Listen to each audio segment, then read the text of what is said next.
There he is. Madam Mayor, we are live.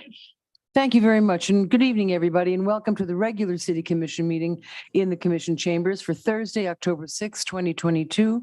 And this is normally a Tuesday meeting, but in observation of observance of Yom Kippur, we are having it tonight.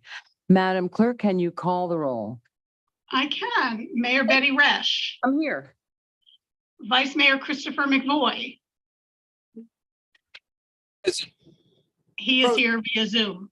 Well, we see him, but is he here? Chris? Could you hear that? Yes. Okay, You're here. correct. All right, great. Commissioner Sarah Maliga, Present. Commissioner Kimberly Stokes, Here. Commissioner Reynaldo Diaz. Here. And the invocation of moment of silence will be led by Commissioner Malega.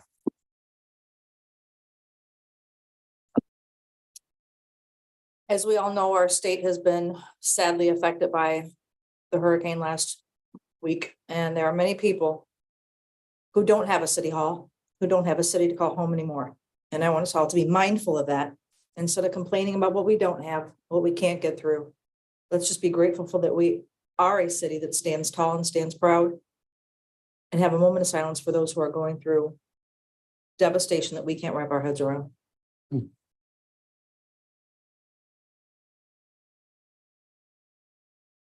Thank you. Thank you. And I'll lead the Pledge of Allegiance.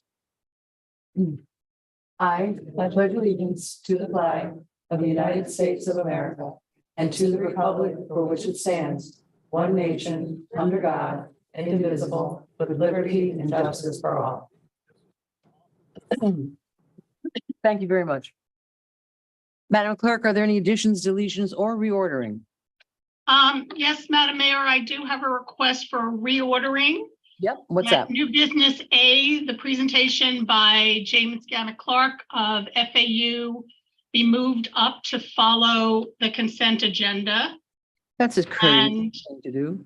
then there were ordinances 2022 and -12 and 2022-13 had slight modifications. So I emailed them out to all of you and I swapped them out on the website. And I'm sure that Mr. Waters will speak about them at the appropriate time under public hearings. Is that the dark blue highlight? Yes, Okay, okay, thank you very much. Is that it? Okay, that so is it, Madam Mayor. thank you. Do I have a motion to approve the agenda as amended? Motion to approve as amended. Do I have a second? Second. All right, thank you very much. All in favor? Aye. Aye, great, thanks. Thank you. So presentations. First, we have a proclamation declaring October 2022 as LGBT History Month, which was brought forward by Commissioner Malega. And I have the proclamation. There you go. Thank you, Madam Mayor. It is my honor to bring this forward for the LGBTQ+ community in the city of Lake Worth Beach. Proclamation, whereas LGBTQ History Month is an annual month-long observance of lesbian, gay, bisexual, and transgender history and the history of the gay rights and related civil rights movements. And whereas LGBTQ History Month first originated in the United States, founded in 1994 by Missouri high school history teacher Rodney Wilson, who chose October as the month for the celebration because National Coming Out Day occurs on October 11th. And the first national march was on Washington for lesbian gay rights by the LGBTQ+ people took place in October of 1979. And whereas the city of Lake Worth Beach, Florida, recognizes that gay, bisexual, transgender, and questioning Americans have made and continue to make great and lasting contributions that continue to strengthen the fabric of society as they continue to struggle for equity and equal rights for its LGBTQ+ residents and city employees. And whereas LGBTQ History Month reminds us both that the LGBTQ++ and wider communities of important roles LGBTQ+ people have taken in creating the social, legal, and political worlds that we live in today. And whereas the city of Lake Worth Beach is committed to the academic success of all youth and to removing barriers to that end, and we believe that the LGBTQ+ youth and their families should feel included and safe to learn without the fear or of harassment or discrimination. And whereas LGBTQ plus educators, students, and families should be supported to live in an affirming community and live their lives with dignity and respect. And whereas the community-based organizations such as Compass have partnered with our city, other community leaders, and the school district of Palm Beach County to educate, support, and provide resources to promote safe learning environments for all families. And whereas the City of Lake Worth Beach appreciates and recognizes the importance of LGBT History Month as an effective means of educating and calling to action its citizens to work together to promote equal protection of all residents and city employees, regardless of sexual orientation, gender identity, or gender expression. Now therefore, she, Betty Rush, the mayor of City of Lake Worth Beach, Florida, by virtue of the authority vested in her on behalf of the city commission, did hereby proclaim October 2022 as LGBTQ History Month, in witness whereof she is hereunto set her hand and cause the seal of the City of Lake Worth Beach, Florida, to be affixed the 6th day of October 2022. Very good. Madam Mayor, there are members from Compass know. here, Julie Come on Seaver, up, please. Executive Director, Dylan. Come on up. There's Come no on now. shyness Come on amongst now. us. Please. You might have to turn the microphone on if you guys want to say a few words. People have fun. Oh, yeah. Hello.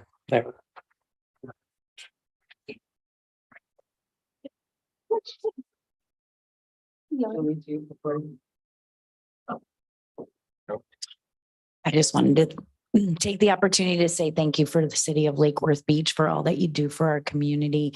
And this proclamation means so much, especially during a time where the banning of books and the banning of curriculum around LGBTQ history and its people are running rampant through the state, through the nation, and even in our very own backyard. So this is very meaningful to all of us. So thank you very much. And if you're looking for a list of those banned books, you can borrow any of those books because we have them all in our library at the center. So come on in. Wonderful. Wonderful. You, go ahead. I'll go. All right.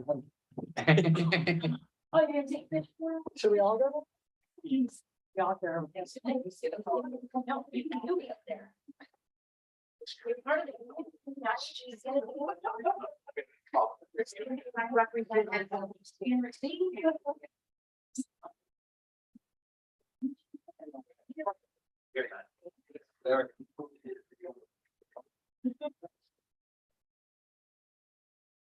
Yeah, hi. I wasn't trying to. You can't see this. All right, we got it. There you go. You can sit up here.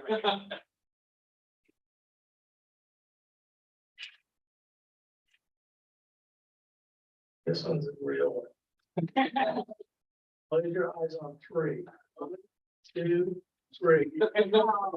So thank you. Thank you guys. Thank you.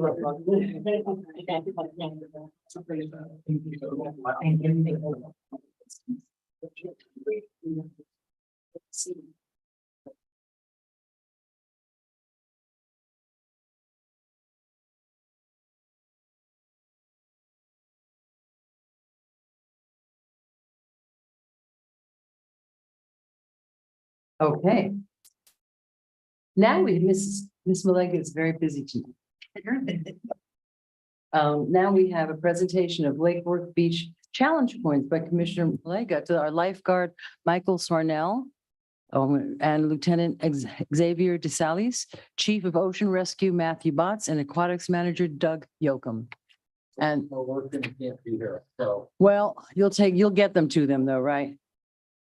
Tell them how happy and honored we were. Yes, so first I just want to say thank you guys for coming back. And I think that the lifeguards have the coolest names. I'm like Xavier, Botts, Gator, lifeguard names, right? A couple months ago, we brought you guys in and we read a proclamation. We gave you a certificate. And as somebody who served in the military, I was a little taken back and saddened that we didn't honor in a higher way. So followed the next day, I called Laura and I said, you ever heard of a challenge coin? And she said, no, what's that? But she had heard of it because her husband's a firefighter. So we worked really hard to design something that we would be proud of. And that would be very limited to be handed out. So those of you who in the audience who are listening, who don't know what a challenge coin is, a challenge coin represents organizations, units, and teams that's found in the military. They can also represent an achievement, an anniversary, or a special event. They build a close-knit, lasting bond between the people who receive them and the representing unit. They have a longstanding tradition of military history, but the military isn't the only service that uses them. First responder services are made on them. So with that being said, we worked hard, we've designed, and I took out of my discretionary fund the first set of 100 challenge coins, which will last a long time because they don't get given out very often. And we reached out to Lauren to pull you guys back in and bring you in and give you a token of our sincerity for the lives that you put on the line every day, which are your own, to save the people who come to our beach. So shortly after our conversation about the challenge coins, we actually had another achievement to read about. So I'm going to take a quick second to just explain the latest incident that our team is here to receive this award for. So on Sunday, July 10th, City Lake Worth Beach Ocean Rescue became aware of a gentleman struggling in the water about 30 feet off the shore. As the swimmer began to panic, lifeguard Michael Samuel, AKA Gator, responded and was able to reach the swimmer moments after they drowned. Michael dragged the swimmer on the shore and along with lifeguard Sam Jansen and Lieutenant Xavier DeSalis, we call him X, began CPR. Luckily for the swimmer, within a few moments of CPR, they began to show signs of life, and Palm Beach County Fire Rescue was able to rush them to the hospital where they made a complete recovery. Following that exact water rescue, it was reported that a young child may have also been in the water with the swimmer. Ocean Rescue was joined in the search by Fire Rescue and PBSO, and ultimately they found that the young child was alive and well playing on the beach. Beachgoers on Lake Worth Beach are lucky to be watched by the award-winning Lake Worth Beach Ocean Rescue team who are able to respond quickly and professionally to incidents such as these. So, Thank you. Commissioner would like I don't to know give how you you challenge do it. I coins. do not know how you do that.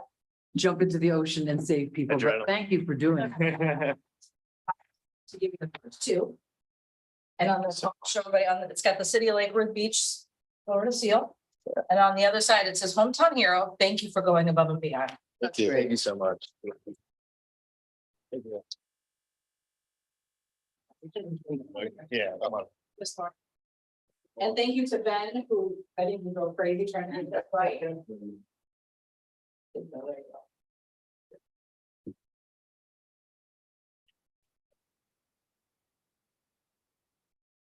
Thank you guys. Appreciate it. Thank you. Thank you. That's great. Really, I cannot imagine being a lifeguard. Do you have the other ones to take back? The keeper of all my. Take care. Thank you so much. Next is a presentation, Greetings from Lit City. And this is a presentation by Lauren Bennett and our own city library, Cindy Ansell.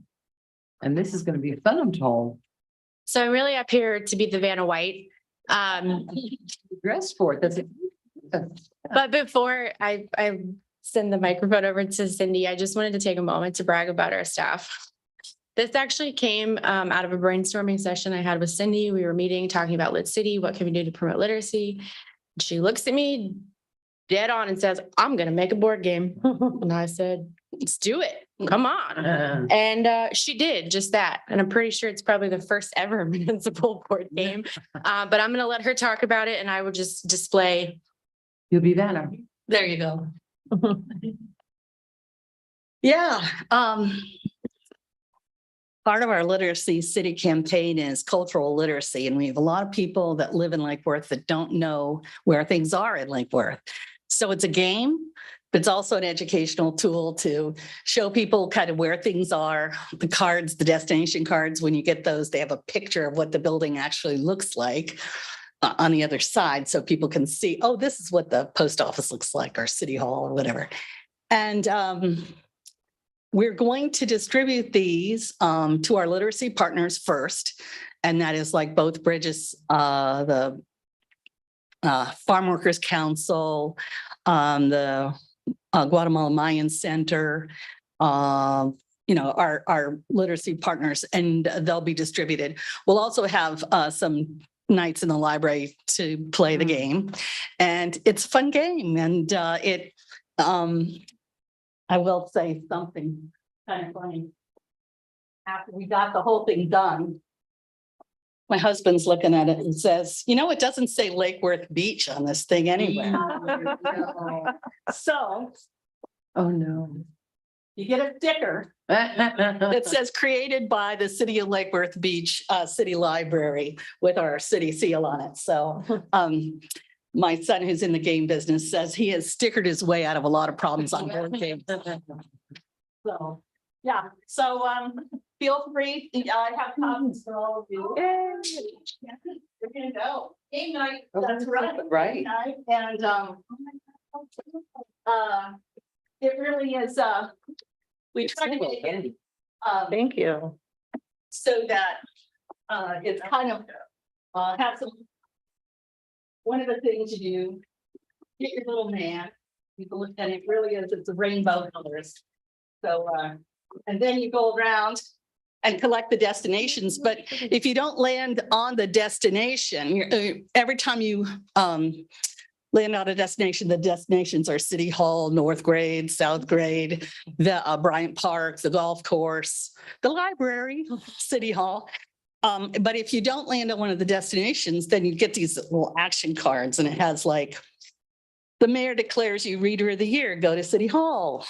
Or it says, place cardboard boxes in a recycle bin, move forward one space, meet a friend at the golf course, fill a little free library, go to any destination. Whereas there's library ones, startled by an iguana, go back 2 spaces.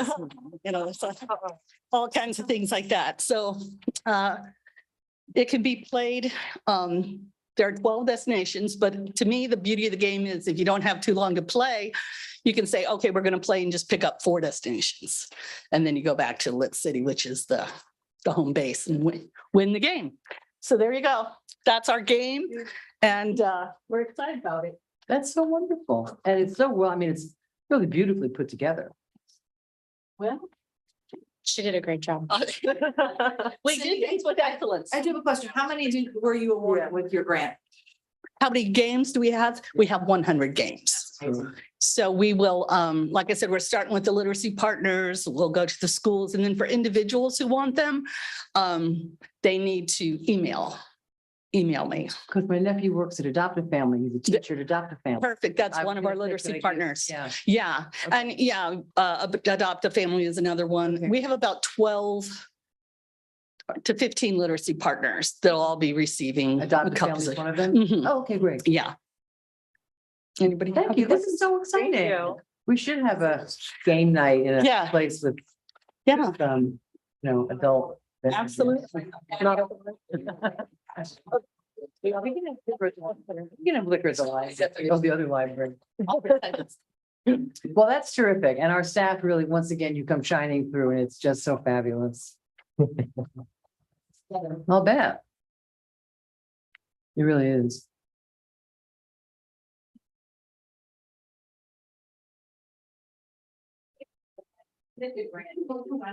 Right. And I mean, it was your idea and here it is. It's Yeah. wonderful. That's a great. My husband credit is going to have to be paid. We haven't been paying like 500 times. Okay. Well, that's really exciting. Thank you so much. No worries. Okay. Yeah. So, Thank you, guys. thank you so And much thank you for for all your everything that you do. encouragement. We've got more stuff coming up. Oh, yeah. Great job, Steve. Way to go. Beautiful. All right. Good evening. Well, let me introduce you. It's my job. I know, but I'm so excited. Finally, we have a presentation from WGI regarding our mobility planning and connectivity. So please introduce yourself and take it away. You got 10 minutes. Okay, thank you very much. My name is Lisa Nissenson. I'm the Vice President of New Mobility and Connected Communities at WGI. We are right up the street and consider ourselves in our own backyards doing work. So it has a special meeting here.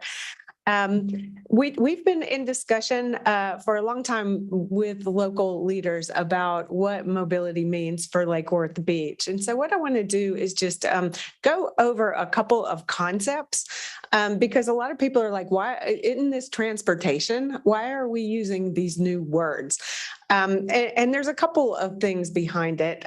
First and foremost, it's a focal shift away from just moving vehicles to access for people. Because if you only think about moving vehicles, then you design only for vehicles and you get the roads and the parks and parking and things like that, just oriented towards automobiles. And so that's why there's a big focal shift.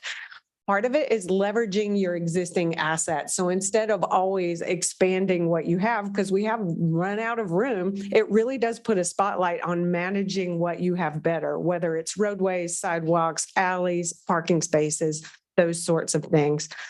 Efficiency, we're looking to actually squeeze more out of what we have. So that would give you improved environment, economic gains, and also mobility gains. Quality of life. This one has come about. We always used to keep that kind of separate, but then things like congestion and safety began to really rear their head. And so we started rethinking about how can we improve travel to improve quality of life. And that, of course, is access to opportunity, affordability, and just enjoying the ride, whether you are in your car, on a bus, on a bike, just making sure you can get around and access the things you need. Jobs, schools, local retail. We've also learned the hard way that you cannot separate land use and transportation. They are bound together. If you put affordable housing out in really distant locations, it really doesn't mean anything if people have to buy 2 cars for their family. That adds up really quick. So as we talk about affordability, which I know you're discussing tonight, thinking about how we build mobility into that site selection or how we develop and grow. There's also new ideas about mobility hubs. Just how do we aggregate all these different new kinds of things? I know that you don't have scooters or e-bikes here. I think it's worth paying attention to West Palm Beach and their experiments with what's happening there just to see. That being said, however, the prices have come down so much that people are buying their own scooters and their own e-bikes. And that's starting to apply pressure on our sidewalks and in our roadways. So whether or not you have a shared system or not, the era of cheaper, better, faster mobility is coming soon, and the infrastructure needs to pay attention to that. Finally, technology. And that is really the one thing that has made a big difference in how we can manage what we have better. It's given us new kinds of vehicles. It's given us apps. If you've gone to restaurant districts, now you can get those free rides on a freebie, or Brightline is bringing those together. They act like a Uber or a Lyft, but it's free. Tips accepted. So what are some of these trends, and what does it mean for a mobility study? Because that's what we're talking about tonight. We're talking about performance-based plans. And what that means is that you look at how your assets are performing and manage in that way. One of the most famous is for parking. We try and get parking occupied at 85% because that means it's full and you're using the best of your asset, but there's still room for others to come. What you try and do is have management measures, pricing, different sorts of apps to help you keep that level of parking. From that, you get active management of parking, which means parking in real time. And so instead of just putting up a sign and waiting on enforcement and then waiting for problems and then going and solving them, you can on the fly begin to offer different kinds of parking, let's say, and I'm talking a lot about parking because it's the easiest, most relatable thing. That maybe you can have new pricing, or maybe you have better signage, or maybe you have app-based that tells people before they get downtown that there's abundance of parking on the west side. Those things are coming true now and making it easier. We are talking too about programming so that your streets don't do the same thing 24 hours a day, 7 days a week. 365 days a year. And COVID taught us a lot of lessons about what you can do with your streetscapes for outdoor dining, for exercise spaces, for events and things of that nature. And the public has come to expect those. And of course, complete streets. That is, how do we remake our streets so that you elevate all the modes and they can all share the street? Now, every street does not have to be complete for all modes. You can have different networks so that one street over may be your bike lane, and then you can have that transportation lane for your cars and your buses on a central spine. So let's talk a little bit about funding, because that is also the reason to think about mobility planning right now. At the federal level, we have all this new infrastructure money coming down. It's coming from the TPA. There are discretionary grants. And really what any mobility study does for over the next 5 years is it looks at this new funding stream and helps to connect what you're trying to fund with those funds. There are new funding criteria for equity, for safety, for climate change and resilience, for safe routes to school and technology. So any mobility study needs to be crafted to help you really go after those dollars. And that includes language. It includes identifying locations that meet multiple criteria so that if you have flooding in a low-income neighborhood, that really needs that help, that can help elevate that in the choice of what gets funded. And of course, safe routes to school. Florida has one of the most robust funds in the country. It always runs out of money, but over the next 4 years, it's going to have a lot of money. So how does a mobility study help you identify those key areas around elementary, middle, and now high schools? And then just on the last side, just what a mobility study might look like that takes advantage of the times. First and foremost, you align the mobility study with your existing planning processes underway. I know you have a parking study that's still underway. You've got civil engineering, you've got your capital improvement program. So any study really tries to line those up strategically. And then, of course, the stakeholder mapping and identification. Who is using your system? Are there people we haven't tapped in the past? Are we having all the voices come to the table so that we understand what accessing opportunities mean and what mobility means? The second step is to really look at visioning and future readiness. So how do we skip out 10, 15 years ahead? So we know we have storms coming. We know that temperatures are rising.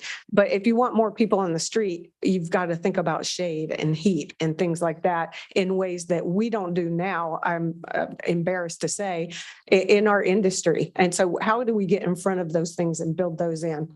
Second is that funding screen, and not only federal funds, but helping to set you up for a mobility fee. As you know, there's a lot of jurisdictions around Palm Beach Gardens is really the one that went forward with a mobility fee plan. They've had to work with the county on straightening that out, but it really is a new type of fund that you can begin to tap. And of course, any mobility fund needs to set you up for success for that. And then the third is your data strategy. Everything now is data-driven, performance-driven. You've got to really have that for the management. And so how do you right-size that data strategy? You don't need to go out and buy $1 million worth of cameras. You don't need to go collect data every day. Maybe you prefer license plate readers over cameras, that sort of thing. But really, how do you collect the data that you need? And that mobility study needs to do that. And then at the end, what does a modern day mobility study look like? And we always divide it into two slices. One is the full plan, but the second is the near term. So how do you hop on those opportunities, especially since some of these funding streams are only for the next 5 years? So the full plan would look at your mobility network, all your streets at once and complete streets. But in the near term, we would look for those opportunistic improvements. And whether that's working with the TPA or we see a grant coming through, or you can actually combine different projects, that's what gets the work done. Second is we would help you with some of the implementation of the parking plan. There's no need to reinvent the wheel, take what's already been planned and really look at that as far as active management and performance. And some of that might be looking at areas where that 85% occupancy is 100%. How do we target those crisis areas? And then just with the implementation of the plan. And then finally, looking at the different modes that you have. We all know we have cars and buses and bikes, but now we have e-bikes. We have the microtransit. We have regional types of improvements like Brightline. How can Lake Worth Beach take advantage of those new systems? And then, of course, the infrastructure bill hopping on those applications. And then finally, there's new integrated topics such as vehicle electrification. Those are coming through in zoning codes now in some cities. There's money there for it. Vision Zero is really trying to achieve zero crashes or zero casualties through traffic. Again, that it's a new paradigm looking at how can you prevent crashes rather than set up systems to react to them. And then with the land use component of it, how do we tie that together in your mobility plan so that it's easy for people to park once? So it's easy for people to not even drive. So it's easy for people to own a house or rent a house and only have one car per household. So that's really that framework of a mobility plan and some of the conversations that are being held in the region as far as what a new transportation plan looks like. So, thank you. I have one question. Okay. So our major streets are owned by DOT. Yes. Yes. And in my experience, and I think our experience in the past year and a half, they are less than cooperative. Yes. That is They true. come and say, this is what we're going to do. Right. And one of the things that I think caught a lot of our attention is the overpass on 10. They just finished doing it. Now they're going to redo it. And for whatever reason, there's a junior high school on the other side of I-95. Right. And the safety of those children is of almost concern. And so they gave us this plan, the new plan, right? And we're frustrated because we say we may, what are you going to do with Dixie Highway? Right. But we have no voice in it. Right. So how do you help that? So this too is where some of the new federal legislation comes into play, where at the federal level, they are actually, there's new programs that new targets FDOT needs to meet, new criteria that FDOT has to adhere to. And they've already got their plans pretty much. I think they missed the deadline. So part of it is trying to have them backfit some of these topics that we just talked about that are important to FDOT. They actually, Vision Zero, they have adopted at the state level. So I think part of it, we were talking about data collection and making the case. If you're collecting data and can show that crashes are occurring near that school in unreasonable levels, then that's a way to get them to the table. I think just kind of using the numbers to show them that they're not meeting their own goals and they're at risk for not meeting those own goals. I think that's one of the best ways to really approach FDOT and say, it's not working for you and your risk is real. So let us help you reduce your own risk by doing a project this way that adds safety and mobility and really multimodal travel all at the same time. Dixie Highway is another problem. They're talking about, should they keep it the way it is? Should they make it, a turning lane in the middle, bike lanes on Dixie Highway? And we really seem to have very little influence on their thinking. Right. So is there in your experience, have you found any ways to sort of deal with DOT in a little more cooperative way? Right. Well, a lot of times it's finding that champion within FDOT. So having another FDOT voice at the table with the folks you're working with and just have them be that messenger. Mm-hmm. They have people dedicated to Vision Zero, to safe routes to school, and experts at the regional level. So you could look for those types of folks to actually help you champion within some of those projects. Mr. Diaz has a question. Well, I think she just covered it, but yeah, that's a great point. It's building that relationship with the FDOT, but a mobility study like this gives us the ammunition, if you will, to go and kind of push for what we want, because it's easy to go and say we need a road diet or we need to do this here, and they're gonna like most state and federal agencies are gonna be like, well, we can't just make changes. You have to prove why we need it. Right. So Right. it's a worthy investment. Also, I think that the TPA is really on the side of better mobility and streets. And so having them, backing a lot of your projects and your criteria, it goes a long way. Commissioner Stokes? Yes, I had a question and it might be through the TPA, but because with Dixie and trying to move through Dixie and Federal, obviously Mhm. we're not in a bubble as in Lake Right. Beach. Yes. So we're invested in this and this is something that's important to us as a Mhm. city. Have you worked with neighboring like Lantana, Boynton, West Palm? Yep. So do you think that there's opportunities for collaboration and for us to? Oh, absolutely. And in fact, in going after some of this funding, some of the criteria weigh heavier on applications that come with more than one proponent. So I wondered Lantana and West Palm, if DOT is talking about doing Dixie Highway all the way up. That's a really good question. great. Thank you so much. Okay. Appreciate it. Thank you. If I might interject, it's William Waters, Sure. Community Sustainability Director. We're going to come back with you a little later, not tonight, but in the future.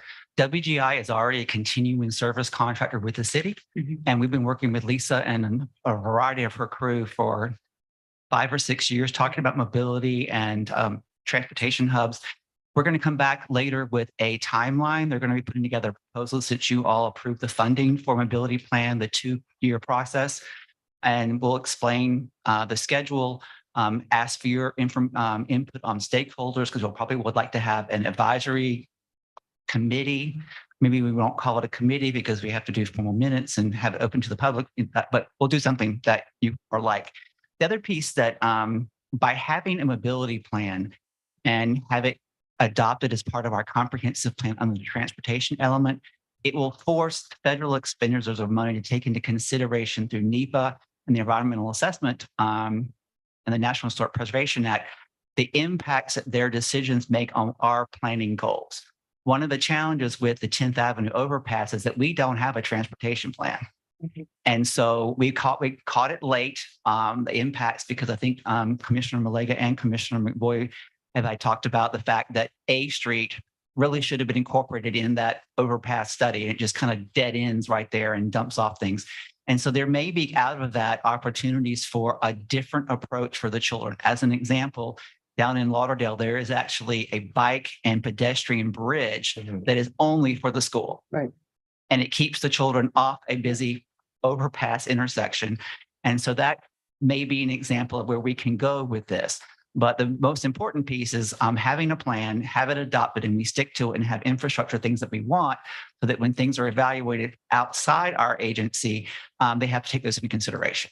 So we're really excited that you guys approved the money, and I'll be working with Lisa and her team, and we'll come back together with you a little outline as to what we're going to try to achieve by when. Thank you. Yeah, we're here. Well, it's a board game, right? It is kind of like a board game. It's parking room. Now we are on page 2. Next are commission liaison reports and comments. Commissioner Malega, Thank you. I'm going to keep it brief. thank you.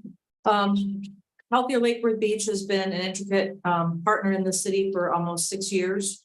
And they are through community partners every year except for COVID. There has been an organization that does a community change experience conference. And I was lucky enough to be part of 2 of them, where we went, one time we went to British Columbia, another time we went to Compton, 2 from completely worlds. The great news is Palm Beach County has been chosen this year, which is awesome. The second best news is that we actually been chosen as one of the cities to be highlighted for all the improvements that have happened through this grant money. So on October 26th, we will have people from all over the world come into our city by bus and look at all the great things that Healthier Lake Worth Beach has done in the city. They're going to start at Osborne Community Center. They'll do a walking tour around the wall, around the Osborne School. They will go past Royal Poinciana Park because they had a hand in that. They will stop at Bryant Beach and Bryant Park, and then they will go to the beach. So I just want us all to know that that's something that's great. It's going to give us global exciting news. And the other thing that I just want to touch bases on is we're going to be talking about the redistricting. The the leaders in District 1, especially around the Osborne community area, are very upset about the maps. And they have a meeting that they put together for this Monday, the 6th, for District 1, for all the community to come out and pre-look at these maps and have conversation before the 2 public meetings that we're going to have. So it'll be Monday, the 10th at 6 p.m. at the city gym. Thank you. Commissioner McBoy, Vice Mayor McBoy. Thank you. As we know, this was Hispanic Heritage Month, or still is, between September 15th and October 15th. Kareem and I, my wife and I, have been invited to a number of activities in relation to that. Very positive. We were at the Lake Worth West Community Center that did a multi-country Dia de la Hispanidad festival with things from a string of different countries. 2 different organizations in our community have, in the last 2-3 weeks, sponsored Mayan-related festivals. So we have elected an annual Princesa Maya, a Mayan princess who represents the community and represents carrying on Mayan culture. It's really quite a privilege to be able to go to these, because you see how much these traditions are very directly connected to what's happening in Guatemala. Both events were live transmitted to communities in Guatemala, so that they were seeing that relatives who are here are still observing things. I'm, because of our pretty intense involvement with that, I'm always looking for opportunities, and we're seeing some, to help improve the connection between that community and the greater Lake Worth. And I'll be saying more about that on other occasions. Some of it is educational, some of it is in the schools, some of it is outside of the schools. And the other major thing that I'm seeing a lot in social media is a lot of concern about our electric bills. This was the month that the big increase that we voted because of the fossil fuel, natural gas price hike, that is now showing up on people's bills. And there's a lot of concern about it. And I would like to ask my colleagues and suggest that we very soon schedule an emergency workshop to really have a strong policy discussion of what are the ways that we can set policy for our utility that help address these things as quickly as possible. That we're already doing a number of great things on the longer term scale, but we need to do some shorter term as well, and policy that gets us where we want to be in the long run. Thank you. Okay, maybe we can talk about that at a pre-agenda meeting. Commissioner Stokes. I'll be brief as well. A few things that I've done in the last week or two, attended a few tenant town halls here in Lake Worth, where I heard more stories from people who are being affected by the housing crisis. And one story that I heard last night that was very relevant to the conversations we were having today is how hard it is for mothers who are experiencing rent increases, their car breaks down, and getting their children to school. And there is an area between, like, if you could live close enough to school, the bus doesn't come pick you up, but then, so the transportation was like a huge topic we were talking about last night, and the impact of, and then having to afford to pay to fix your vehicle and having to own a vehicle, and how much of a strain that is on some of our families. So I'm just really excited to see some of all these things kind of come together to give lots of different opportunities and access for people. They had also mentioned the same thing we just heard now, which is if they find housing that they can afford, but it's not near anything where they can have access to transportation, that puts another burden on them as well. So it's nice to see that all the things that we are taking and trying to put into place to create better access for all of our residents will hopefully help provide some relief as well for those that have fewer resources. So that's it. Thank you. Commissioner Diaz. Thank you, Commissioner Malega, for bringing up the redistricting meetings, because same for my district. And there's a second meeting or second opportunity South Grade Elementary, it's on Saturday the 15th at 10 a.m. I don't think it's necessarily limited to a district, so obviously they're open to everyone. So if you can't make Thursday night, Saturday afternoon, morning will be a good opportunity because it's very clearly not an easy problem to work out. And I'm sure there's a lot of thoughts and commentary out there. So definitely encourage people to take that opportunity. And other than that, I'm not happy stuff, but similar to Commissioner Stokes, there's a huge concern of mine. We're dealing with this housing issue, and then on top of that, Ian just displaced thousands of people, and including thousands of people who didn't have flood insurance on the West Coast. And I suspect, and I've already seen kind of signs of that people are looking to relocate out of sheer necessity. And it's just something to be conscious about because, we really need to remind ourselves that it doesn't take much to put people in difficult situations. I've seen worries, troublesome headlines. I think a couple of days ago in Tampa, a houseless family who was living in their car, somebody just randomly decided to shoot into their car, I think because they didn't appreciate their car being in that parking lot. So it's a very difficult situation. There's many people, and we just need to, be reminded of our humanity and take care of them. In terms of happy stuff, I've met a couple. I've met one, walking downtown every day, seeing businesses just ready to open up. Like Canna looks amazing in there. If you haven't walked in, the lighting is like just top notch. And then right next door, South Beach Coffee. Big shout out to Paul and Yulia. They're super nice and they're ready to be open. And it's just kind of great to see that. And then of course, around the corner, Rodney Mail, the word got out partly because of Joe Capozzi. He was here earlier, but they're already working on these properties. And CWS, that old CD, it's going to be called Man Ray. It needs considerably more work for The old sure. Christine's. It used to be CWS on across from the Lucy. Oh, CW, yeah. So I That's walked very in there. Obviously, a tremendous property, but I know Rodney really well. I know he does good work. So It's a perfect venue for him to the it's inside. outdoors. Yeah, Amazing. stuff is gonna open, and it's really, really exciting. Thank you. That's it. Yeah, and we're all, and now we have a housing crisis and now we have all these people, displaced from the hurricane. But again, I always, as compassionate as we are, we have such a limited ability to help. So I hope our reach does not exceed our grasp in terms of what we can actually do.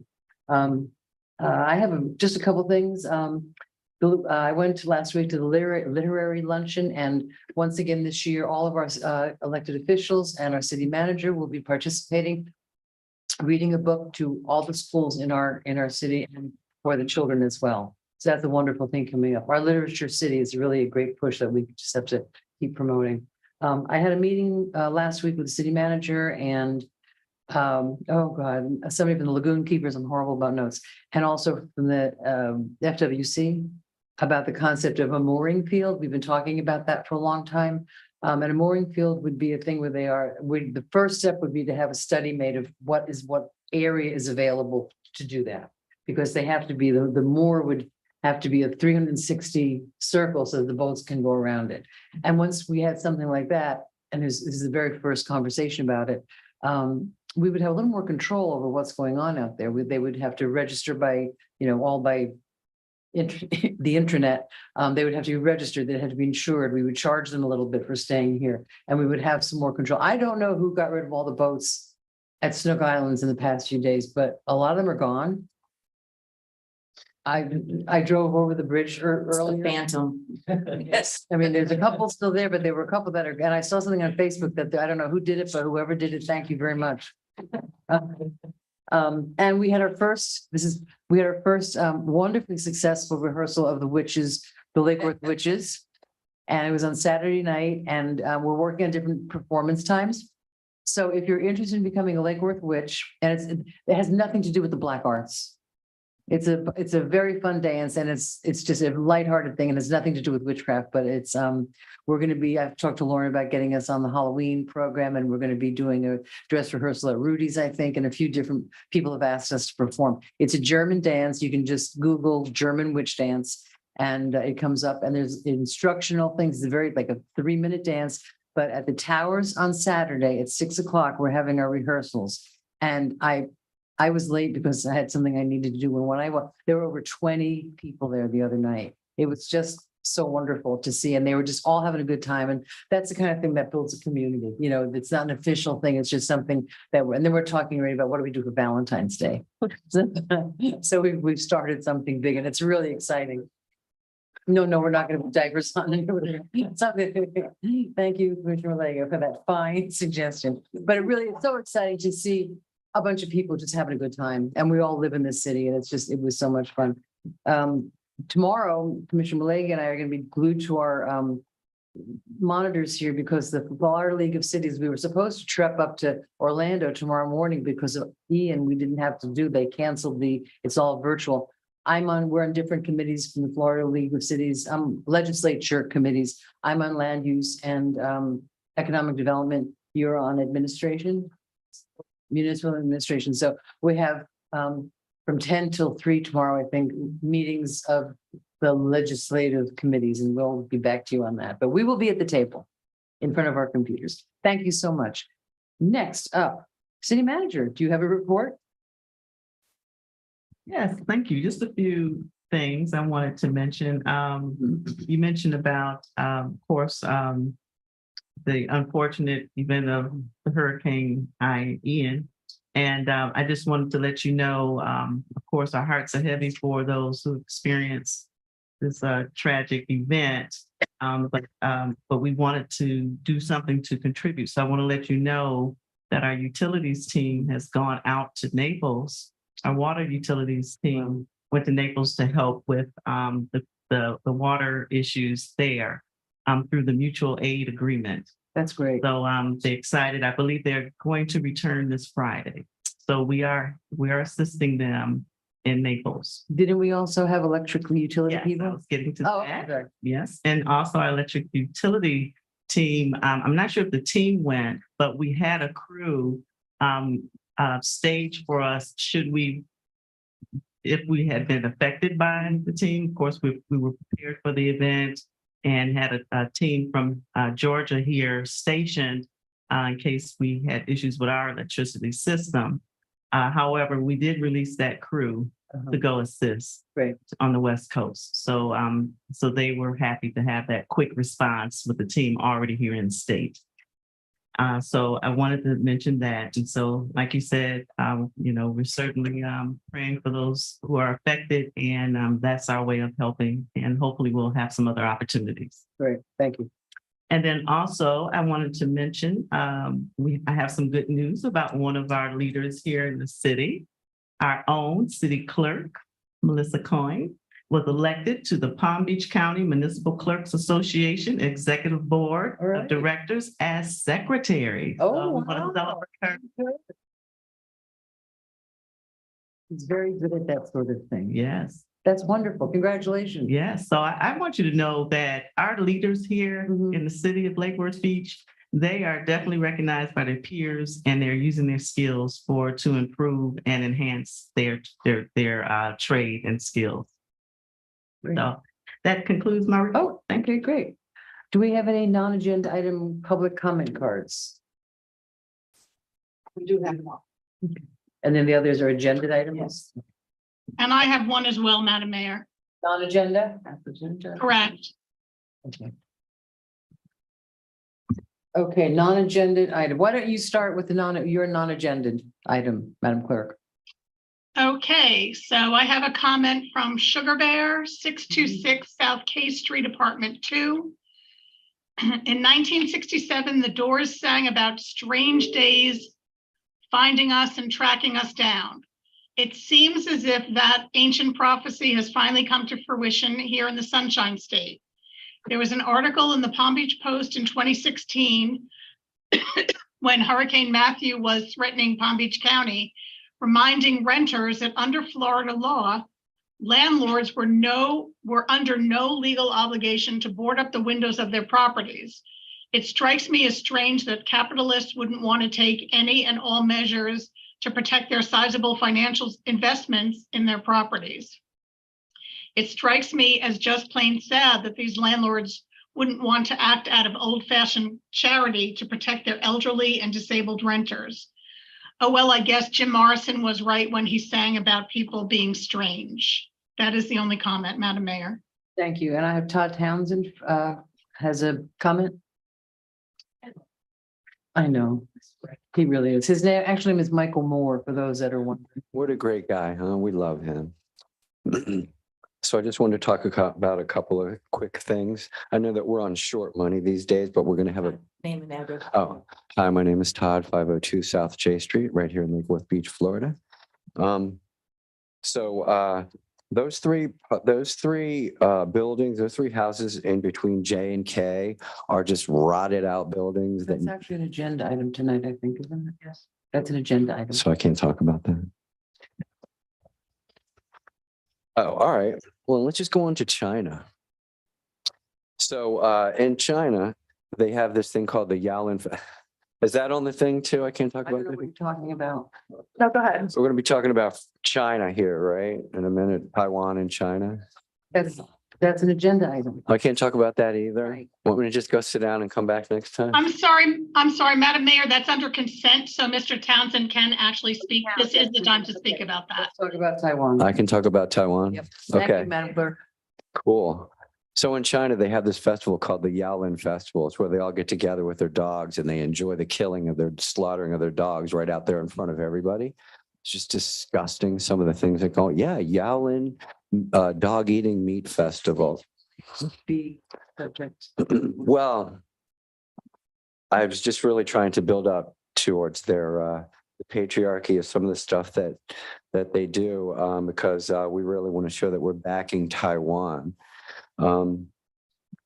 Another thing that China does is that they have this thing called the Belt and Road Project, which really doesn't work for anybody except for themselves. So it's predatory lending.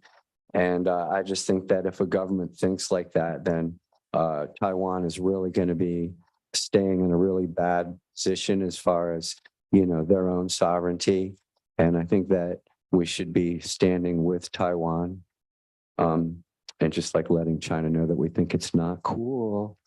So that's all I wanted to say, aside from all the cool parking stuff that I got. I've got 77 spaces plus another 52 spaces all on the All ground right, floor. thank you. When you'll talk about the parking, you'll bring that up. Okay, thank you. No problem. Thank you.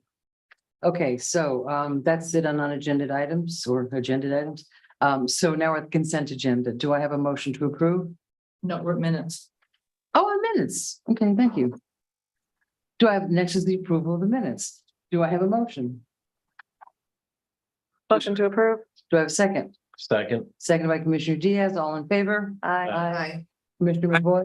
Yeah, okay, thank you. Okay, Aye. now, thank you. Now we have the consent agenda. Motion to approve. Move to approve by Commissioner Malega, second by Commissioner Diaz, all in favor? Aye. I do have a quick question. City manager, who brought the proclamation up for 8? Because it doesn't say which commissioner brought that forward under consent agenda. That was just sent to the city. It was just sent? Yeah. A request, okay. Yeah. We get them all, Yeah, no, that's what I'm saying, but I thought we were gonna put like, it was one of us Not that did it, necessarily. so it was just brought by a city. Yeah. Member who wanted us to read it, Yeah, understood. not, we're not giving credit for everything that we're doing. Okay, so new business. Now we've reordered new business. So item A, and this is a presentation by James Skammack Clark of FAU on the disparity analysis and the four alternative redistricting maps for review and discussion.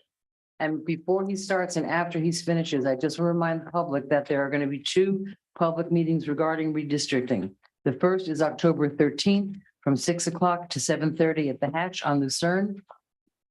And the second is on Saturday, October 15th from 10 to 11:30 in the cafeteria at South Grade Elementary School. And I think we were all very interested to hear last time that this was something that the city should have been doing for decades. Hi, welcome back. Good evening. Thank you so much for having me back. Yeah. It's a pleasure to be here. And thank you for your consideration and moving this item up your agenda. I really appreciate it. Of course. Thank you. That's appreciated. So my name is James Skammack Clark, as you mentioned, and I am from Florida Atlantic University's Geosciences Department. And as you mentioned, I'm here this evening to present the results of our analysis into your city election districts. Very briefly, our agenda for the evening, I will present to you the redistricting team that's worked on this particular project. We'll quickly go over the pertinent part of the city charter that addresses your election districts. We'll talk about the process that we've engaged in for this particular analysis. And then we'll talk about, in particular, the 2020 US Census enumeration and also the 2024 population projection that we've created for you. We'll then move on to the next steps for this project. And then we'll get into the meat of the presentation where we talk about the redistricting criteria that we've used and the 4 map alternatives that we prepared for you so far in this particular project. And then, of course, we'll finish up with a brief summary where we go over a few of the pros and cons of each of the 4 alternatives. So again, my name is James Cameron-Clark. I am a senior instructor at the Department of Geosciences. Also in the Department of Geosciences, as a part of this team is Dr. Ron Schultz. Our project lead is Dr. Barasa. When we first signed the contract, he was the chair of the Department of Urban and Regional Planning. Unfortunately, we've since lost him to the University of Washington, but he's still part of the team. He's still actively involved in this particular project. Also with the Department of Urban and Regional Planning, our 4th and final member is Michael Stam. So as I mentioned before, the city charter doesn't say much about redistricting processes. The only thing it has to say about your election districts is the geographic configuration that they should follow. So specifically, it states that in regards to District 1, it should be composed of all territory west of Dixie Highway and south of Lake Avenue. District 2 should be composed of all territory west of Dixie Highway and north of Lake Avenue. District 3, territory east of Dixie Highway and north of Lake Avenue. And finally, District 4, east of Dixie Highway and south of Lake Avenue. So it sets up that very recognizable, nice and compact 4-quadrant alignment that your residents are all very used to. Our process that we've engaged in, we were initially contracted to perform an analysis of your existing districts. We submitted a report to the city on September 7th of this year, and on the 12th, a little less than a month ago, I came before you and presented the results of that analysis. And during that analysis, we discussed the idea that your existing city commission districts are heavily imbalanced.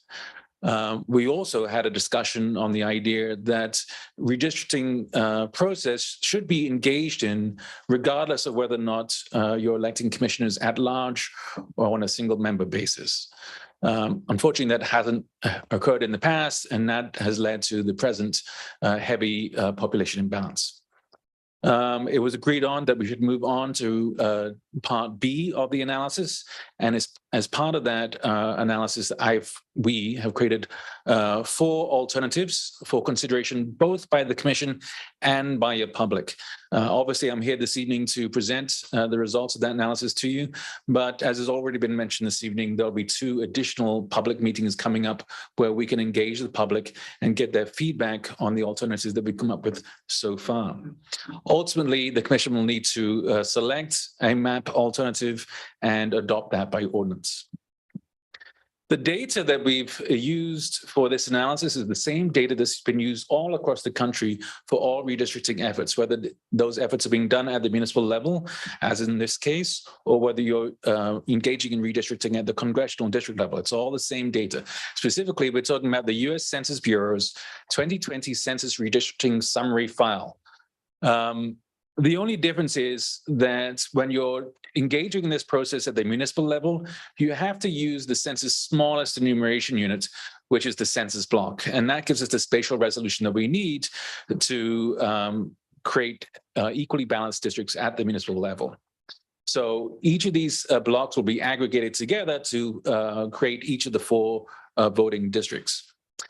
We did use a second set of data, and that is housing data that was provided to us by the City of Lake Worth Beach staff. And the reason that we do this is that you don't want to go to all of the expense and all of the effort of engaging the redistricting process only to complete that project and find that your districts are already out of alignment because of development projects that have occurred or because of in-migration, out-migration patterns. And of course, we're approaching the end of 2022. We're at this point 2.5 years beyond the last census day. We're a quarter of the way to the next census redistricting process. So it makes sense then for us to account for construction that's occurred since April 1st of 2020, that is census day, not only up to this point, but also projected out into the future. And so it was established with your staff that the planning horizon for this project should be February of 2024. That's 1 month before your elections in 2024, the March elections of 2024. So looking at the 2020 data, the census determined that in 2020, the city's population was 42,219. And if we divide that by 4, divide that by the number of districts, this gives us an average population of 10,555. If we were to engage in the redistricting efforts only using the 2020 data, this would be the magic number that we would work to try to make sure that each city was as close to that average as possible. But of course, we were asked to perform the population projection. And so this is the data that we used in this particular analysis. Specifically, we projected that 3,958 people will be added to the city by February of 2024, the vast majority of which will be located in District 2. So with that population projection in mind, what we find is that by February of 2024, we are projecting that your new population will be 46,177. This will give us an average population of 11,544. And so as we move forward in this redistricting process, again, this becomes our magic number. We will try to make sure as close as possible that each district comes close to 11,544 people each. Could you go back to the list of proposed? And I wondered if the Gulfstream was on there. That I was looking for the same thing. Right. Yeah, that's we did. That's what I'm thinking about it. 90 It won't be units finished in time by the deadline, by the deadline of. February 2024. Okay. I thought we were projecting to the next That was census. not deadline. Okay, all right. So you have to pick a planning horizon. We could pick any planning horizon you wanted. It was agreed that it made sense to choose February 2024 because that's before the next elections. Obviously, the further you go down the line, the more uncertainty that's introduced into the process. So that's reasonable, we believe. So 11,544 is the magic number moving forward. Using this population projection, if the districts stay in their present configuration, we would find that in 2024, your largest district will be District 2 with 17,166 people. Excuse me. That's 5,622 more people than the projected average. The smallest district, meanwhile, would be District 4 with 6,701 people. That's 4,483 people fewer than the projected average. So what we find is that once we account for this population projection, we're seeing that your population imbalance is growing even more extreme. The total deviation is growing from 133.31% in 2020 up to 150.21% in 2024. That's a mean deviation of 37.55%. Also, if we look at the spread number, that is the deviation of your largest district added to the deviation of your smallest district, we see that your spread is 90.65%. So both the mean deviation and your spread number both drastically exceed the maximum 10% threshold that's standard for redistricting efforts. And so obviously, as we mentioned, your existing districts are severely out of balance. And the city does need to engage in redistricting, and that's regardless of the fact that you've moved towards single-member districts.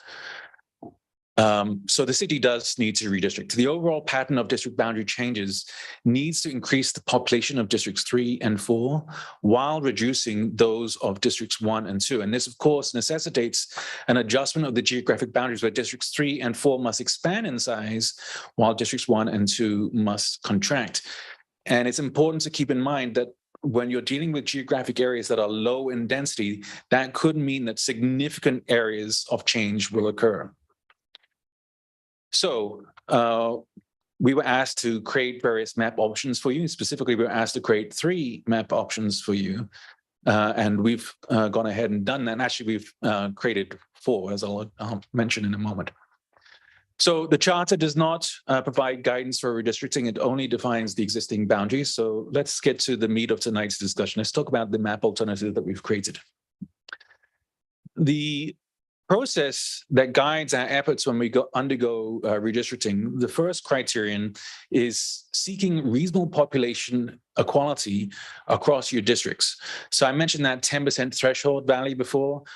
We are always going to make sure that any option that we provide for you comes underneath that threshold. Of course, we'll strive to get it exactly on your ideal average for each district, but typically that's not possible.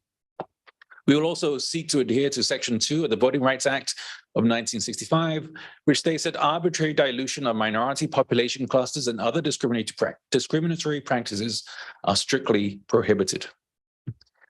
We also seek geographic contiguity and appropriate compactness. So that means that we will always follow major natural and man-made boundaries where possible.